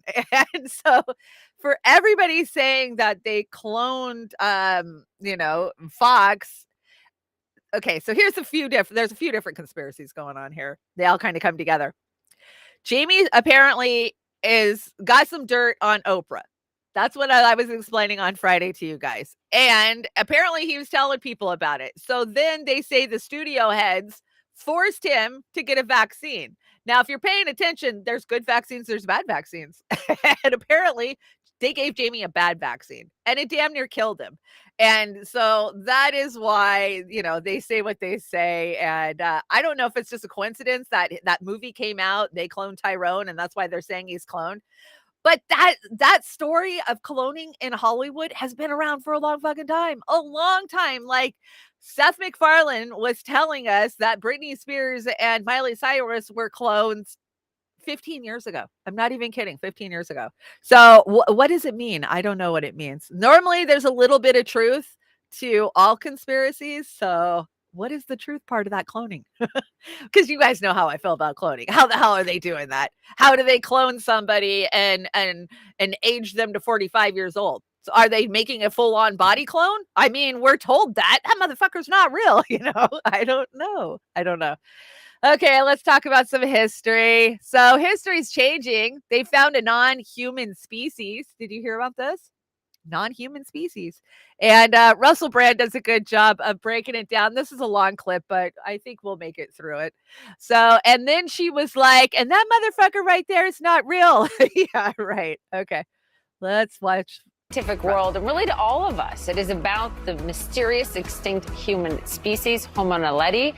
The new discovery suggests that this species may have intentionally buried its dead and carved symbols above the graves on cave walls long before the earliest evidence of burials by modern humans. I suppose the significance of burying your dead is that it indicates a potential belief in the afterlife. It suggests a reverence for life itself. And if these potentially idiot monkey people were having funerals, were they also having piss-ups? Why are they carving symbols? What's the significance of it? What does this tell us about the origins of thought, the origins of language, and the nature of our own ceremonies? Why is it we feel so deracinated and lost and so hopelessly adrift in the world when all of our rituals have become bereft of meaning, when we're told that the only things that matter are the things that we can measure, and our systems of measurement are becoming increasingly unreliable? I don't just mean the institutions of orthodoxy, but our senses themselves are limited. We are all the time uncovering and discovering truths about our shared history that suggest we need to revise not only the present and the way that we live and our systems of power and governance, but our entire perspective on the past. Working in incredibly tight spaces in the Rising Star Cave system in South Africa, a team of researchers last year made these and many other discoveries about this ancient species, and our next guest was part of that expedition. Here he is describing one of the engravings just moments after he discovered it. I can't believe what we're seeing, and we're seeing scratch marks. Let me out of that goddamn grave! It's odd to consider that once, 100,000 years ago, or whenever it was, these funerals, these ceremonies were carried out, and now, down there in the dank and undisturbed darkness, might have been a fraction of a second, the graves are being disrupted and disturbed by curious archaeologists. Sort of what you call petroglyphs, which are in pictures or carvings carved into rock. We know what a petroglyph is. Look at the scale of these things. They went to all that trouble to render those deaths in such a dignified manner, only for him to get out that ruler and start measuring stuff. And look at this little guy. Call that a dick? Well, I'm so happy that we're joined now by the man. He's definitely styled his wardrobe on Indiana Jones, hasn't he? He's definitely gone, gosh. well, I'm an archaeologist. I'm going on the news. I'm wearing an Indiana Jones outfit. We had discovered these burials, or we realized we had burials in 2018. We were on this National Geographic expedition. We were down there. I saw the burials, but I've only ever seen this thing through video. And we had these questions over COVID. And yeah, we've all got questions over COVID, mate. We could not get them answered. Only 47 humans had ever been in there. And so I decided I needed to get in there and test them. And when I got in there, I started making these discoveries. You know, our missions were always very focused. Saw those symbols. Blew my mind. What do you know what they mean? Do you know what they mean? It's not going to know what they mean from an archaic species 100,000 years ago who are distinct from human beings in numerous ways. Yeah, I think they were saying, can you let me out of this grave? I'm not dead yet. And this is a dumb question, but and like, that's an important point. How can you conclude what you think they are? This is not a human species. They have a brain a third the size of ours. Oh, a third. It's extraordinary to think that there was a time where our planet was inhabited by human-like creatures and potentially Homo sapiens simultaneously. It's possible to imagine entirely different trajectories for civilization. All of our assumptions around the way that power is organized, the way that our systems operate, are built upon a shared consensual history about the nature of our journey, the way that we arrived here together. It's about the size of a chimpanzee's. And they're carving symbols 150,000 years before humans even think of doing that. They look familiar to us. Crosses, boxes, triangles, hashtags. 150,000 years before human beings had language or made symbols, they're using things like triangles and crosses. Does that suggest that there's a deep archetypal intelligence that expresses itself through matter? One of the ideas around the origin of consciousness is that consciousness doesn't emerge from biological processes, but consciousness precedes biological processes. Max Planck, the physicist, said you cannot get behind consciousness. Information like this is a further suggestion that consciousness may predate matter and that there's a certain point in the evolution of a species where consciousness becomes accessible. If you imagine consciousness to be like a signal and a brain to be like a radio, the brain is the recipient of consciousness rather than the generator of consciousness. And the presence of archetypal geometric shapes, there's no reason for the grieving relatives of that monkey man to start conceiving of triangles and crucifixes. It's an extraordinary thing for Cameron from Modern Family, Indiana Jones man, to observe that down there 150,000 years ago, they have references to triangles and hashtags. Hashtag, I'm not ready to go yet. Hashtag, there's a universal consciousness. Hashtag, why is our species about to be wiped out by Homo sapiens? It's extraordinary that they've got access to that. And yet, okay, you guys get the gist of that story. We may never know what they meant. Yes, we'll never know what they meant. Okay, so when I grew up, when you guys grew up, they were always talking about the missing link, right? But we found a lot of missing links since then, and they don't call them missing links any longer. And I love what Russell says about we have this agreement on a shared history of how we got here. But if you're paying attention, everything that we were ever taught is fucking bullshit. It's all being blown out of the water. How long humans have been here, how long we've been civilized, I'm really paying attention to, I watched a 3-hour documentary on the Gaglobe Temple, which is this ancient it's not a burial site. It was like a ritual site that predates Stonehenge in Turkey. And there's a couple others in Turkey. And it literally blows our timeline completely out of the fucking water. And people like, Graham have been saying it for a long fucking time that we've got our history wrong. And now they're starting to dig shit up like this. So yeah, we got our history wrong. We were all told different things. Okay, so geomagnetic storms are at a high right now. Have you guys noticed this? Are you following space news or space weather? I love the space weather. Anyway, so for the last 3 years, I've been reporting to you that we go through an 11-year cycle where we get these solar maximums. And our sun decides it's going to spit filaments and shit out, and that's where our space weather comes from. And of course, the Earth has its magnetic poles, and we have our protective force field around the Earth, right? That saves us from getting all of that radiation, space radiation, sun radiation spit at us. And there's a lot of talk that the poles are moving at the same time that we're hitting this solar maximum, which of course is giving us the beautiful aurora borealis. Oh my God, it's been insane around here the last couple of weeks. Some of the pictures are just mind-blowing. The Younger Dryas, yes, the Younger Dryas, but that was just the first one. They say there was 6 of those Younger Dryases that we went through. Of course, they're all named different things. So are we headed for another Younger Dryas? Are we headed for a cataclysmic global reset? Because apparently we've had them in our history. Everybody wanted to say that the great flood of Noah, that was made up Bible shit, but every single civilization out there on the whole fucking earth has some kind of flood story, which means there has to be some kind of truth to it, right?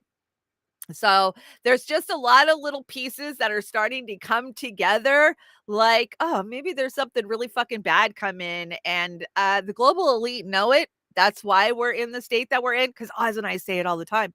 They act like they know something we don't. Like, they just don't care. We are going full stream off of, the broken bridge on that train, and we're not stopping. Why? So let's watch this first. I want to say, I'm not sure what this is. We'll just hit play. The Journal of Nature published a new study that states with 95% confidence that a catastrophic event will take place starting as early as 2025 and affect every human on the planet, disrupting weather patterns and creating climate chaos, including deadly droughts, the melting of the ice caps, and sea level rising. Almost every mainstream corporate news media source has picked up this story and spread the study, sounding the alarm for 2025. But is this just more hyped up environmental hysteria, or an indication of what will happen in less than 2 years? The study predicts a, quote, forthcoming collapse of the Atlantic Meridional Overturning Circulation, also known as AMOC, a natural process which circulates water from north to south and back again in a long cycle within the Atlantic Ocean that helps regulate the Earth's climate, as well as carry nutrients to sustain ocean life. Whether or not the AMOC really does collapse in 2025 may or may not be true. Only time will tell. Perhaps it will just continue to ebb and flow, strengthening and weakening over time as it always has. But the real question is, why 2025? It seems this date has been singled out by scientists, intelligence organizations, and global elites as a time of great destructive and abrupt change, which will ultimately destroy the current state of society. In 2020, I produced a 3-part series called What Will Happen in 2025, which examines some of these predictions. The first was from Deagle.com, which predicted a massive drop in population and GDP in the US, Canada, and most European countries, while Russia, China, India, and other members of the BRICS alliance maintain their population growth and explode in their GDP. Why did Deagle.com predict this dramatic change for 2025? Since then, they've removed these predictions from their site, certainly at the behest of their partners in NATO, the NSA, and the UN. The second prediction for 2025 was made by Global Trends in 2008, and similar to Deagle.com, their report forecasted an end to U.S. dominance on the world stage and, quote, an historic transfer of wealth and power from west to east, signaling a shift to the BRICS alliance. They also predicted that a single international community of nation-states would no longer exist. Almost a post-global government prophecy. All of this from the U.S. Office of the Director of National Intelligence. The third and creepiest 2025 prediction was from Alice A. Bailey, also known as the Prophetess of the United Nations, in her 1957 book, The Externalization of the Hierarchy, published by Lucifer Trust. She predicts illumination to mankind from the forces of light for the coming one, and that the crises of today will lead to a massive educational, religious, and economic change until 2025 AD. Quote, a great awakening in the human family and a major spiritual reorientation. And spoiler alert, she's not talking about the second advent of Christ. She's talking about Satan and his legions revealing themselves and the power structure they've used to control the world. In other words, the title of her book, The Externalization of the Hierarchy.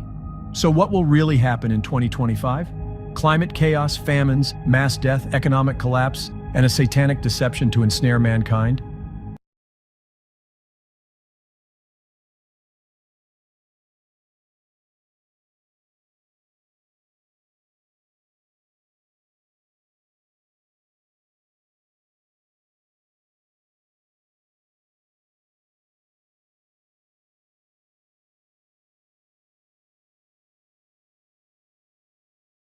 Thanks, I'm muted. So I don't claim to know the future. I don't claim to know what's coming, but I know that what is coming seems to be getting worse every freaking year, right? And good point about the Y2K. Of course, we took the Y2K shit way too serious, right? The planes are gonna fall out of the sky. I owned a video store at the time, and I had to make sure all my computers were set right. You know, we didn't want to wipe out all our systems, that type of thing. Nothing happened, right? Absolutely. We partied the night away. I'll never forget it. And so, 2020, they predicted shit for 2020. They always predict shit. But there seems to be some converging shit going on here. Definitely the solar maximum is happening. Definitely our poles are walking. I thought I had another one in here. Oh, I do. Let's talk about super lightning storms and the magnetic pole shift, okay? Because One is designed to protect us from the other, but what if we lose both at the same time? What if the sun starts spitting shit at us at the same time that our poles are moving and our invisible force field breaks down? Think about it. I mean, that could be a bad fucking time for us. So let's check out. This is Suspicious Observer. I followed Suspicious Observer for like 10 years now. I trust his science. I know there's some out there that don't, but let's hear what he has to say about super lightning storms in the magnetic pole shift. So apparently lightning is going to get really bad. Average geomagnetic excursion would take us. If the little variations on the chart are enough to noticeably impact so many weather phenomena, imagine what this will do. To further elucidate this drastic change, let's look at what happened during Le Champ, the worst event of the last 100,000 years. Folks, we're talking about a major shift in the radiation environment of Earth that hasn't been seen in thousands of years, and it's going to come to reality in the next few years to maybe up to 2 decades at the most. In our textbook, we compiled all of the data on this. This is just the papers on lightning forcing by cosmic rays, and it is significant. So, with Earth's magnetic field shifting now, it's no surprise that many lightning records have fallen in the last 5 years. You can get the textbook, by the way, at the link below the video in the description box. The reason cosmic rays trigger lightning is because of their electrification impact on the atmosphere. The ambient electricity amplification also helps water stick to dust, which is why it impacts clouds and storms overall, but the radiation electrification itself is directly tied to lightning strikes. Just one cosmic ray breaks out into hundreds of secondary particles in the cascade, and a cosmic ray strikes every square inch of the upper atmosphere every second. Right now, there are thousands, if not millions, of these breakout particles all around you, and even going through you. The impact of such a drastic elevation of cosmic rays and atmospheric electrification is profound. We're not just talking about normal lightning storms, we're talking super bolts and levels of lightning discharge rates unlike anything anyone has ever seen, beyond what many of us could even imagine. Of course, this radiation is also what will be destroying the ozone at the same time, as we mentioned, providing that direct radiation impact to the biological life on Earth. The solar protons should be expected to increase as well, with about a doubling of penetration counts, which will have a primary impact on that ozone level, and that of course will further enhance the cascade breakouts that reach the surface. There are a lot of elements to worry about in this ongoing geomagnetic shift, but the space radiation is a major one, if not the most major. It's what has been most tied to species extinction, weather shifts, and it will bring the kind of lightning that made our ancestors blame the gods for the sights in the sky. I will see you in the morning. Okay, so someone asked me if I had plans for the fall. It took me a moment to realize they meant autumn and not the collapse of civilization. Now, and somebody saw it. I don't know who said it. Maybe it was Son of Clay. Yeah, this guy's science is weak, and I've heard that argument about him. And there's been a lot of things that he said that I don't absolutely support, but I do appreciate his solar reports in the morning. I mean, those are straight up. Those are coming from the instruments that are measuring it from the space lab. And so, I mean, regardless of what he's saying, when I go in there, I'm looking to see what the sun is spitting at us. You know, that's what I want to know. And yeah, the guy's a bad joke. I know there's a lot of people that don't like him, but here's the thing. What he's saying about the poles are moving. The poles have been moving for a long fucking time, and they always move, right? They say the poles are always moving, but right now they're moving at a much faster rate and it's speeding up. So, you know, the North Pole is not over the North Pole anymore. It is over, you know, quite a bit of a ways. And so there's a lot of talk that the poles could flip. The poles do flip. Apparently the poles have flipped like 5 times, 10 times in the, you know, millions of years. And what does that mean for the people, for the beings on the earth? They don't know. They don't know. Maybe nothing happens, and maybe our magnetic field stays intact. They don't know. They don't know. But they do know that it is moving. So that you can assure of. But I wanted to bring you guys a video, and I couldn't bring it today because I would have taken a YouTube strike. And I'll bring it on Friday. The next Uncensored, I'm going to bring this video.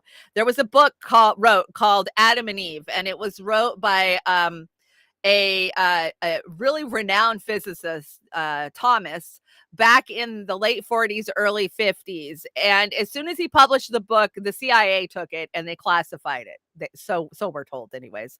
But he talks about how when these magnetic shifts come, that it's going to wipe everything out on Earth. Because imagine you're spinning at 1,000 miles an hour and then you fucking stop and you start going the other way. There's going to be tidal waves 2,000 feet high. There's going to be a wind 1,000 miles an hour that'll just wipe everybody off the Earth. It'll literally reset us in 24 hours, much like they say happened to Atlanta. They'll say, that we'll be under the sea and we'll just be a distant memory within literally fucking minutes. And I live out here on the Olympic Peninsula. You can see it behind me.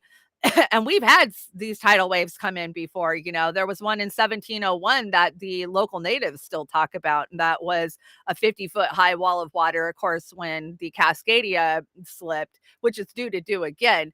But, they say that there is proof that we have a lot of volcanic activity when the solar maximum's going off, a lot of earthquakes, I don't know, we'll just have to pay attention. But the CIA didn't ban that book. You're absolutely right. They checked it and then they said, no, we released all of it. So we're told that the whole book was released. But what's crazy about that book, Adam and Eve, the foreword was wrote by Einstein. He was friends with Einstein, and Einstein wrote both the forewords to his books, from what I understand. Just some crazy shit that I pay attention to. They do build these deep military underground bunkers. I've been telling you about the DUMBs for years now. All of the elites have them. They all have evacuation plans to go hide in their DUMBs. Now, what are they hiding from? Us looting? Us and the guns, or something bigger? I don't know. So you guys can figure that out. Go dig deeper if you're interested in that story. Let's see. I got this from Reef. So Maine residents puzzled by mysterious purple smoke filling the sky. And Reef says the lobster Pope has been chosen. Yeah, the lobster Pope has been chosen. Why would there be? It's got to be a textile type of thing, right? Textiles always shoot colors into the sky depending on what color they're using. We see rivers turn, colors from textiles. So maybe it's something like that. Maybe it's a chemical. Who knows? Okay. It's happening. The mark of the beast. It's here. Everybody's paying with their hand. Have you seen these videos? I'll probably take a strike for one of these, but that's okay. Let's do it. I'm at Whole Foods and I'm about to pay for my groceries with my work.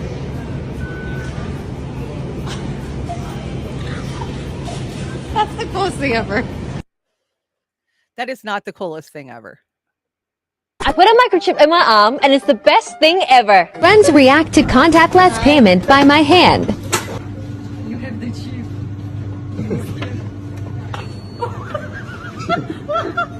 Magic happened.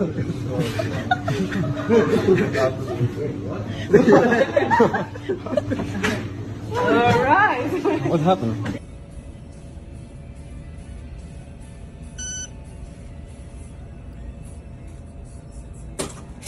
Paying with my microchip implant. I got the new microchip. I'm just going to mute that so I don't take a copyright because it's all just music. But you can see they're just getting their hands scanned. They're paying with their palm. So when are you going to get your NFC chip? Soon?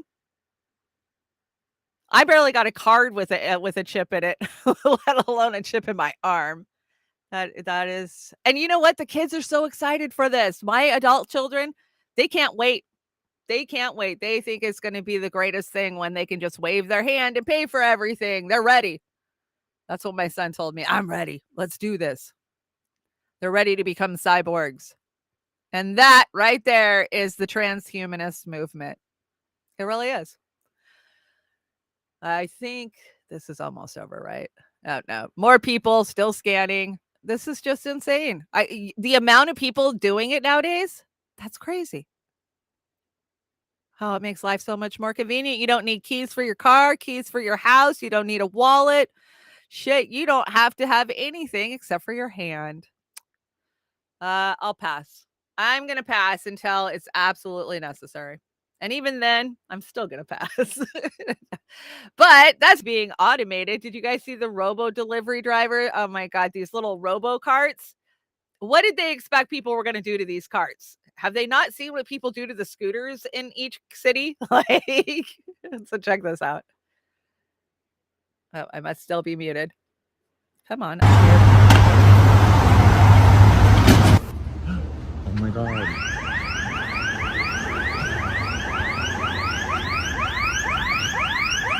Not snappy.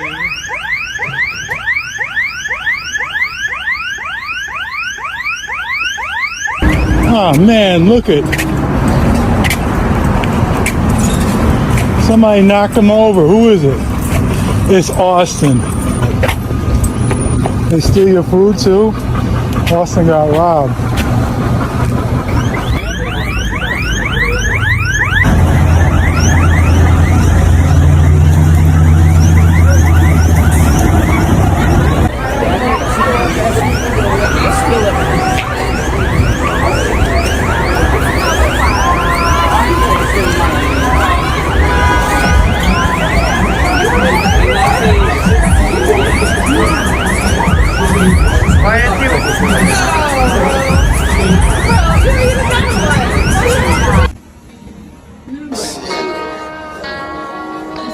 Let's get it. Hop off a 16 passenger.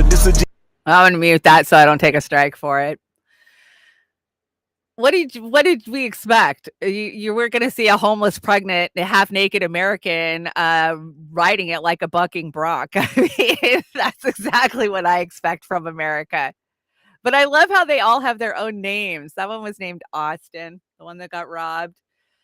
Coming to a neighborhood near you, I guess. Why would you trust that your food would show up, for one, if you use that delivery system and not be effed with? Like, I don't order food, period. Like, the only time I get takeout, I go pick it up myself. But yeah, I'll pass. Thank you. Let's see. EU backs Bill Gates' plan to fight global warming by blocking out the sun. Yeah, that's not news. He's been doing that for a long time. We've been telling you about it. They're called chemtrails.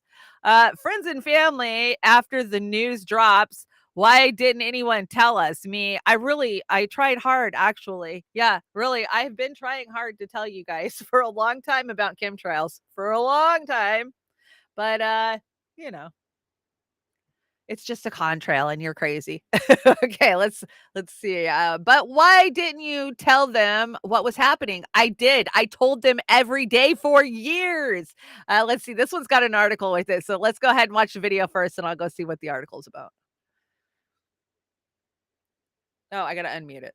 And if he didn't like what you said, he would, he was known for responding with the words, "Well, that's the stupidest thing I've ever heard." That's ridiculous. I'm not using this thing. No. Somebody's confused. Somebody's just not thinking. I mean, there's no way. We'll figure it out. You guys never understood. You never understood the first thing about this. He's a multi-dimensional individual. He has great depth in so many different areas. Hi, kids. You had a number of meetings with Jeffrey Epstein. Well, he's dead, so in general, you always have to be careful.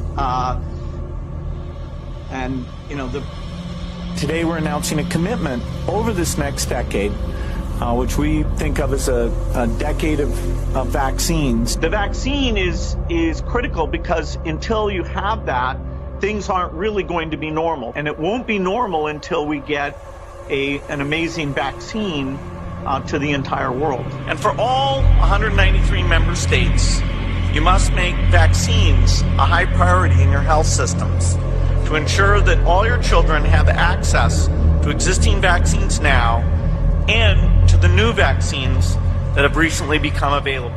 And keeping children alive, would that create more of a population problem? That we're pledging an additional $1 billion to...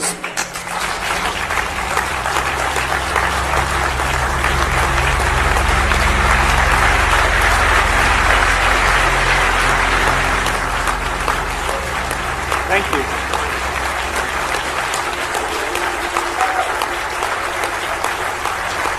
All right, thank you.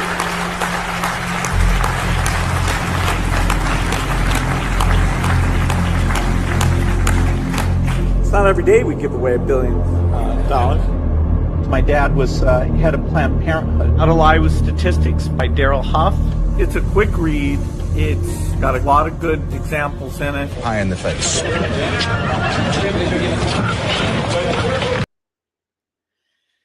Yeah, that's Bill Gates for you. I read somewhere that he was the #1 how do you say that word? Philanthropist last year. Are we shocked? I wasn't shocked. I was like, oh yeah, he's got to be shoving those vaccines. So let's see.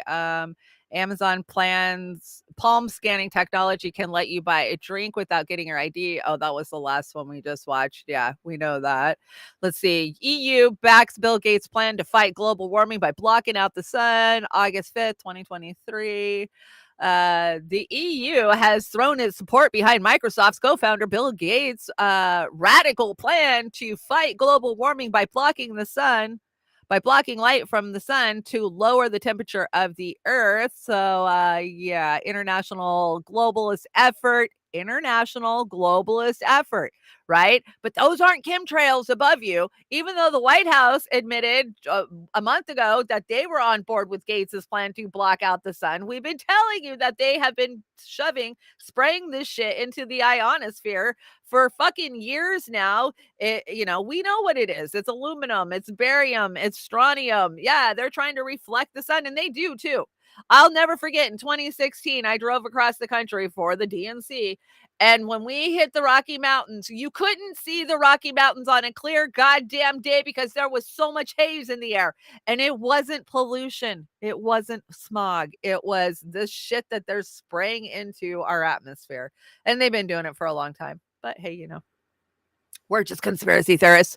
So Hillary Clinton preparing for a trip to Epstein's Island circa 1998.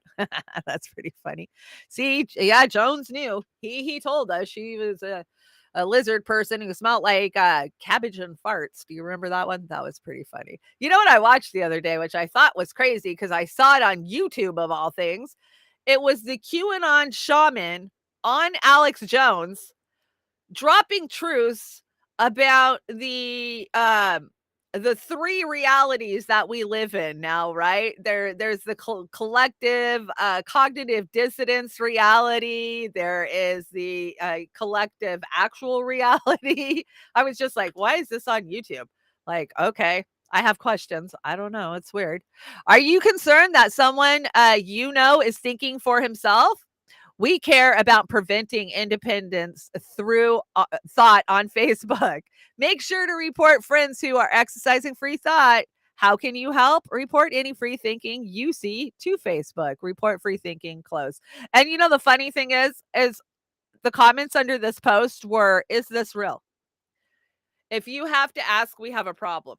And we do have a problem. For people to think that was real, that's the reality we're living in right now. That yes, Facebook does not allow you to have free thought. The algorithm, which we told you about at the beginning of the show, it knows everything about you. It knows exactly what mood you're in. It knows exactly what shopping you need to do. And it's going to put whatever in the feed it thinks is going to hit that little receptor in your brain. There you are. Let's see. Ex-ABC news journalist arrested and accused of possessing CP. Federal authorities say James Gordon Meek, 53 of Arlington, Virginia, was allegedly caught in online chatting, expressing enthusiasm for SA of children. Oh, this was the same guy who reported that Pizzagate was a hoax. Imagine that. When the reporter who debunks Pizzagate pleads guilty to CP. Yeah, interesting. Very interesting. But I literally had somebody come in and try to tell me that the producer of Sound of Freedom was into CP and was arrested. I'm like, what the fuck are you talking about? No, the reporter's telling us not to watch it. They're the ones that keep getting arrested. Remember the CNN reporter too? It wasn't just ABC. CNN's got some bad ones too. Pete Buttigieg. I probably could have saved this for Wednesday, but we're here. Let's watch it.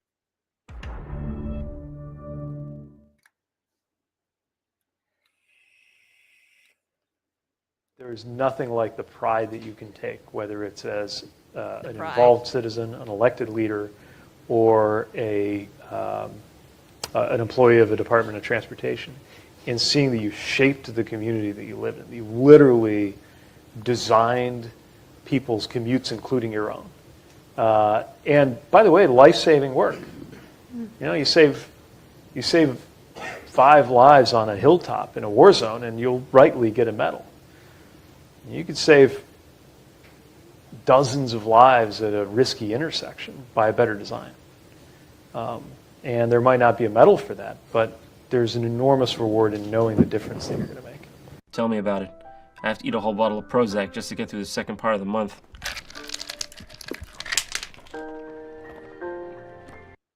God, I need Prozac to get through the second part of the month too. I saw somebody ask if I had Valium. Yeah, I don't do any pharmaceuticals. You guys know that. Big Pharma already tried to kill me once with their poison, and I'm gonna say no, thank you, kindly.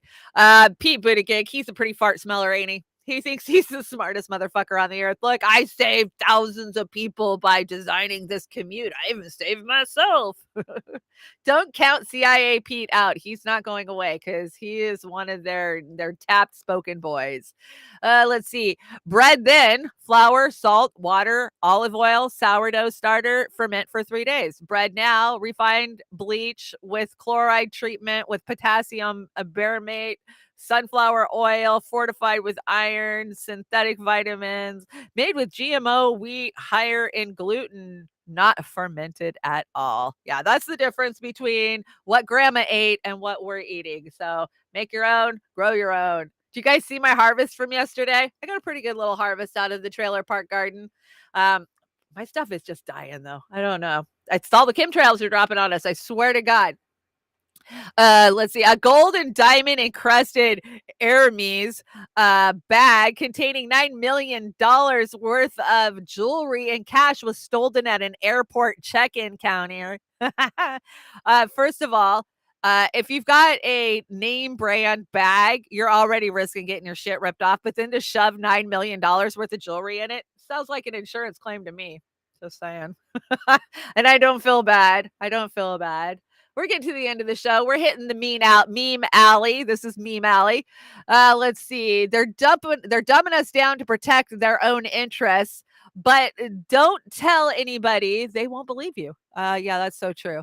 ABC News suggested that parents put something important in the backseat to avoid accidentally leaving their kids in hot cars. Something important. Okay. And so what do we say to our intrusive thoughts? Not today, CIA. Not today. Guardian Agent Brad. Not today.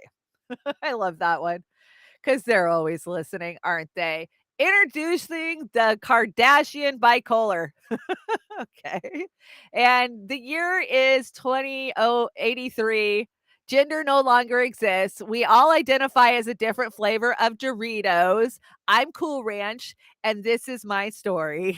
Yeah, that's probably it too, right? I mean, now they're fighting over baby names like Elvis. Everybody wants to name their kid Elvis. So new baby names. Just one crazy little gardening story. So this came up in my newsfeed yesterday, and it says, "Can you grow food in space? Register for the challenge. Help NASA plant the moon." And I was like, what is this shit? So I thought I would go check it out. Let me see. I got to show you the website. This is crazy. Hopefully this is the right one. Yeah, this is it. Okay. So when you click on that link, this is where it brings you to. So Plant the Moon Challenge. They want you to register your team so you can plant the moon or you can plant Mars. And each purchase includes, let's see, one team's registration of up to 10 students, one soil supplement pack, a pH meter, let's see, 10 small plants, 10 N95 masks, because you need N95 masks if you're going to be growing on Mars or the moon, and access to the digital PMTC project guide. So I was like, well, okay, how much is this? So when you hit apply here, guess what? They want like $499 to go. Yeah, you got to pick. Let's see. We'll pick spring. Okay. Best in show. Oh, this one doesn't tell you how. So this one already happened. But anyways, I just thought this was crazy. It's a money grabbing scam. It's like $500 fucking dollars, and they're gonna send you 10 pots, some seeds, and a pH meter. And don't forget the N95. So you gotta have 10 N95 masks because masks are still so important nowadays. I just thought that was crazy. Okay, NASA. Okay, NASA. We'll get on board and help you grow. Just crazy story. I think I can grow on the moon. I could grow anywhere. So let's see. Your gardening meme for the day. This is me when it rains, and I don't have to water the garden. It's true, but I still have plants I have to go water because I don't get enough water. So even when it's raining, I'm outside watering, which I've got to go do as soon as I'm done here because I didn't get a chance to do it this morning. I'm having to water at least once a day now. Did you see? So I reported to you guys last week that you guys saw Blanken talking about Assange, and he was a dangerous criminal and he put people's lives at risk and assets and blah, blah, blah. And it was all bullshit. And the Australian Prime Minister says government stands firm against the U.S. prosecution of Julian Assange, and it calls for U.S. Secretary of State's remarks that Julian Assange threatened the U.S. national security nonsense and said the U.S. is only bent on revenge. Yes, that's exactly what it is. Revenge. That's what they want. So free Assange. Yeah. Oh, wow. We went over today. I wasn't paying attention. Trailer Park Pundit needs your help. I am headed to Les Schwab right after the show to take my car in. Get the first part of the damage done. I still don't know if I'm making it to Oz. I don't know if it's going to be drivable enough. And am I going to have any gas money to even get in the car and go anywhere today? I don't know. We're just playing. I decided I'm just going to give it over to a higher power. I don't even care anymore. I'm just not going to stress about it because I've been super stressed lately. If you guys want to help us out, we're doing a Roar Media cookbook. This is a fundraiser to help get Amber and I to Argentina. And we want your recipes. We want your photos, your videos, whatever you want to do. And I'm really asking people to submit like money saving idea things, right? Because everybody's working on a budget now. So we want those secret recipes like water pie and, the few ingredient meals that you can feed a big family, those type of ones, so you can reach out to me or Amber. I think the official site is roarmedia@pm.me, but of course you can get us on any of our websites. And I think we made it through the show. Yay. It's Monday, man. I feel like it's Monday. I'm so discombobulated. Hey, Anthony, what's up? Good morning. Hi, Keith. Keith hanging out. It's been a while since I've seen you, Keith. Jilly left. Thank you so much. Wesley, go start. Yona. Let's see who else. Come on. Yona, are you in here twice? Or am I tripping out? No, you're only in here once. Natalie Williams, I want you to have a happy birthday. Happy birthday. But you guys are just super chatty today. Chris H, welcome. Good to see you. Pittsburgh dude, 87? Yeah, 87. Crimson, good to see you. Son of Clay, I'm sorry you don't like Suspicious Observer. I get it. A lot of people don't. A lot of people really, I hear that all the time. Kim, hello. And peace, Dove, I promise I will send you an email. I'm not even going to get up. I'm going to write you an email before I get up and walk out of the studio. Tim Buck too. Good to see you. To everybody hanging out over on the YouTubes, the Kick, the Rokfin, and the Rumble. Hello, Williams nickname. Hello, can't hear you. Yeah, I know. I was muted for 2 seconds. It happens. And Gregory Walker just hit us with the Super A. I got a suggestion for the cookbook. Name Eat the Bitch. Amazing dog recipes. Subtitle, at least it's not bugs. Subtitled, at least it's not bugs. That's funny. Freethinker 59. Shanda, thanks for a great show. Oh, thank you. I haven't been able to watch live much due to watching my grandson. Oh, I get it. Hunter called me yesterday. Nana, are we going to see Oz? I'm like, I'm trying, baby. I'm trying. She's like, well, then you better come get me even if we don't go. So either way, I'm going to have the granddaughter. It sounds like this coming weekend. Yeah, Fred Edwards, thank you so much. We will get your card fixed, I promise. Hopefully Oz got it fixed. Zoxovoxovix, good to see you. Somebody told me when I turn my face, you can see the texture of my skin. And I was like, guess what? I have texture. Well, I'm not plastic. Jesus. Copeland Morris, good to see you. Denver Attaway, Death to Tyrants. Jim, good to see you. Victory Jen's in the house. Good to see you too. And so here's the thing. If I don't go to Oz's this weekend, if I can't get there because my car is down, I am not going to take the time off. We're going to do shows. So what we'll do Friday, if Amber is not doing a Brave New Future, we will do a movie night on Rokfin, and we're going to do Idiocracy. You guys have been asking to do Idiocracy. I think it's got to be done. It's time. We're going to do it. So just, the first time I ever saw that movie, I was like, this is so stupid. I didn't get it. But I wasn't in that mindset where I saw the world for as stupid as it is. So I do now.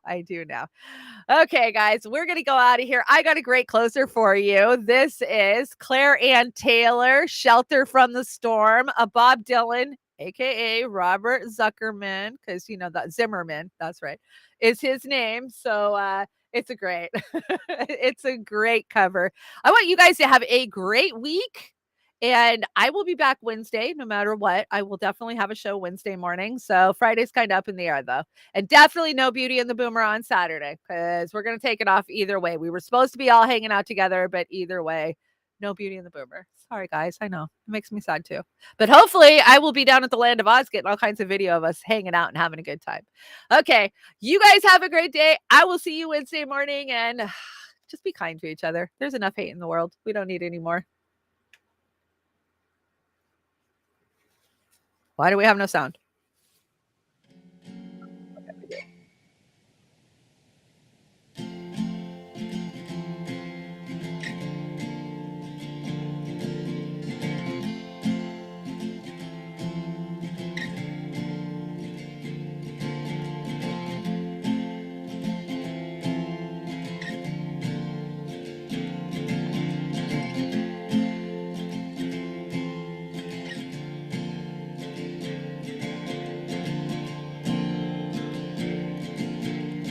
Was in another lifetime, one of toil and blood, when blackness was a virtue and the road was full of mud. I came in from the wilderness, a creature void of form. Come in, she said, I'll give you a shelter from the storm.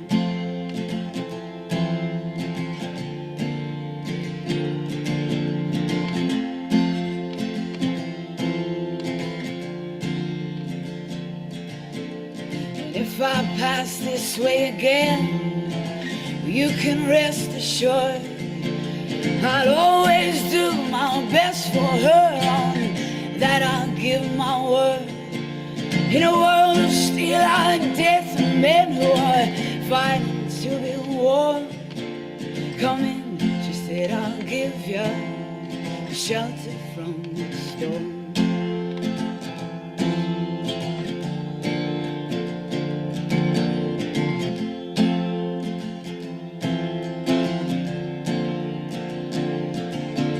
I was burned out from exhaustion, I was buried in the hail, I was poisoned in the bushes and blown out on a trail.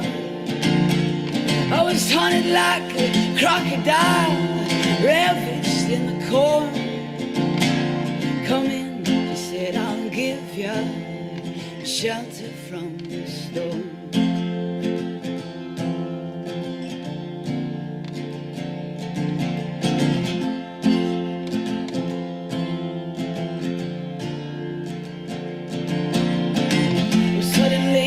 Turned around and she was standing there with silver bracelets on her wrists and flowers in her hair.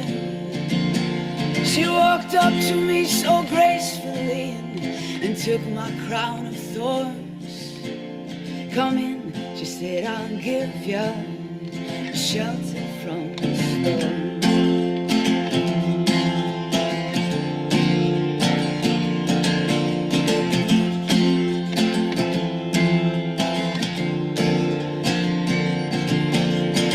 deputy walks on hard nails, the preacher rides a mount, but nothing really matters much.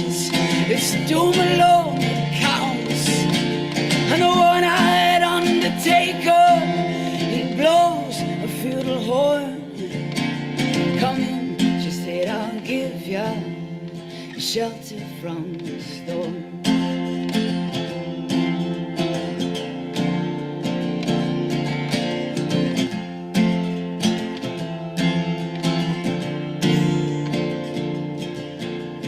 I've heard newborn babies wailing like a mourning dove, and old men with broken teeth stranded without love.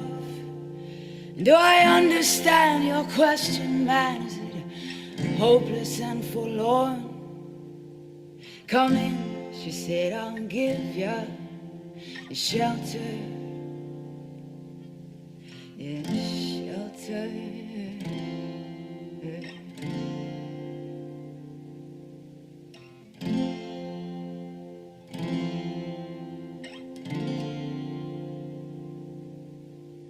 I was living in a foreign country, but I'm bound to cross the line. Beauty walks a razor's edge, someday I'll make her mine. If I could only turn back the clock to when God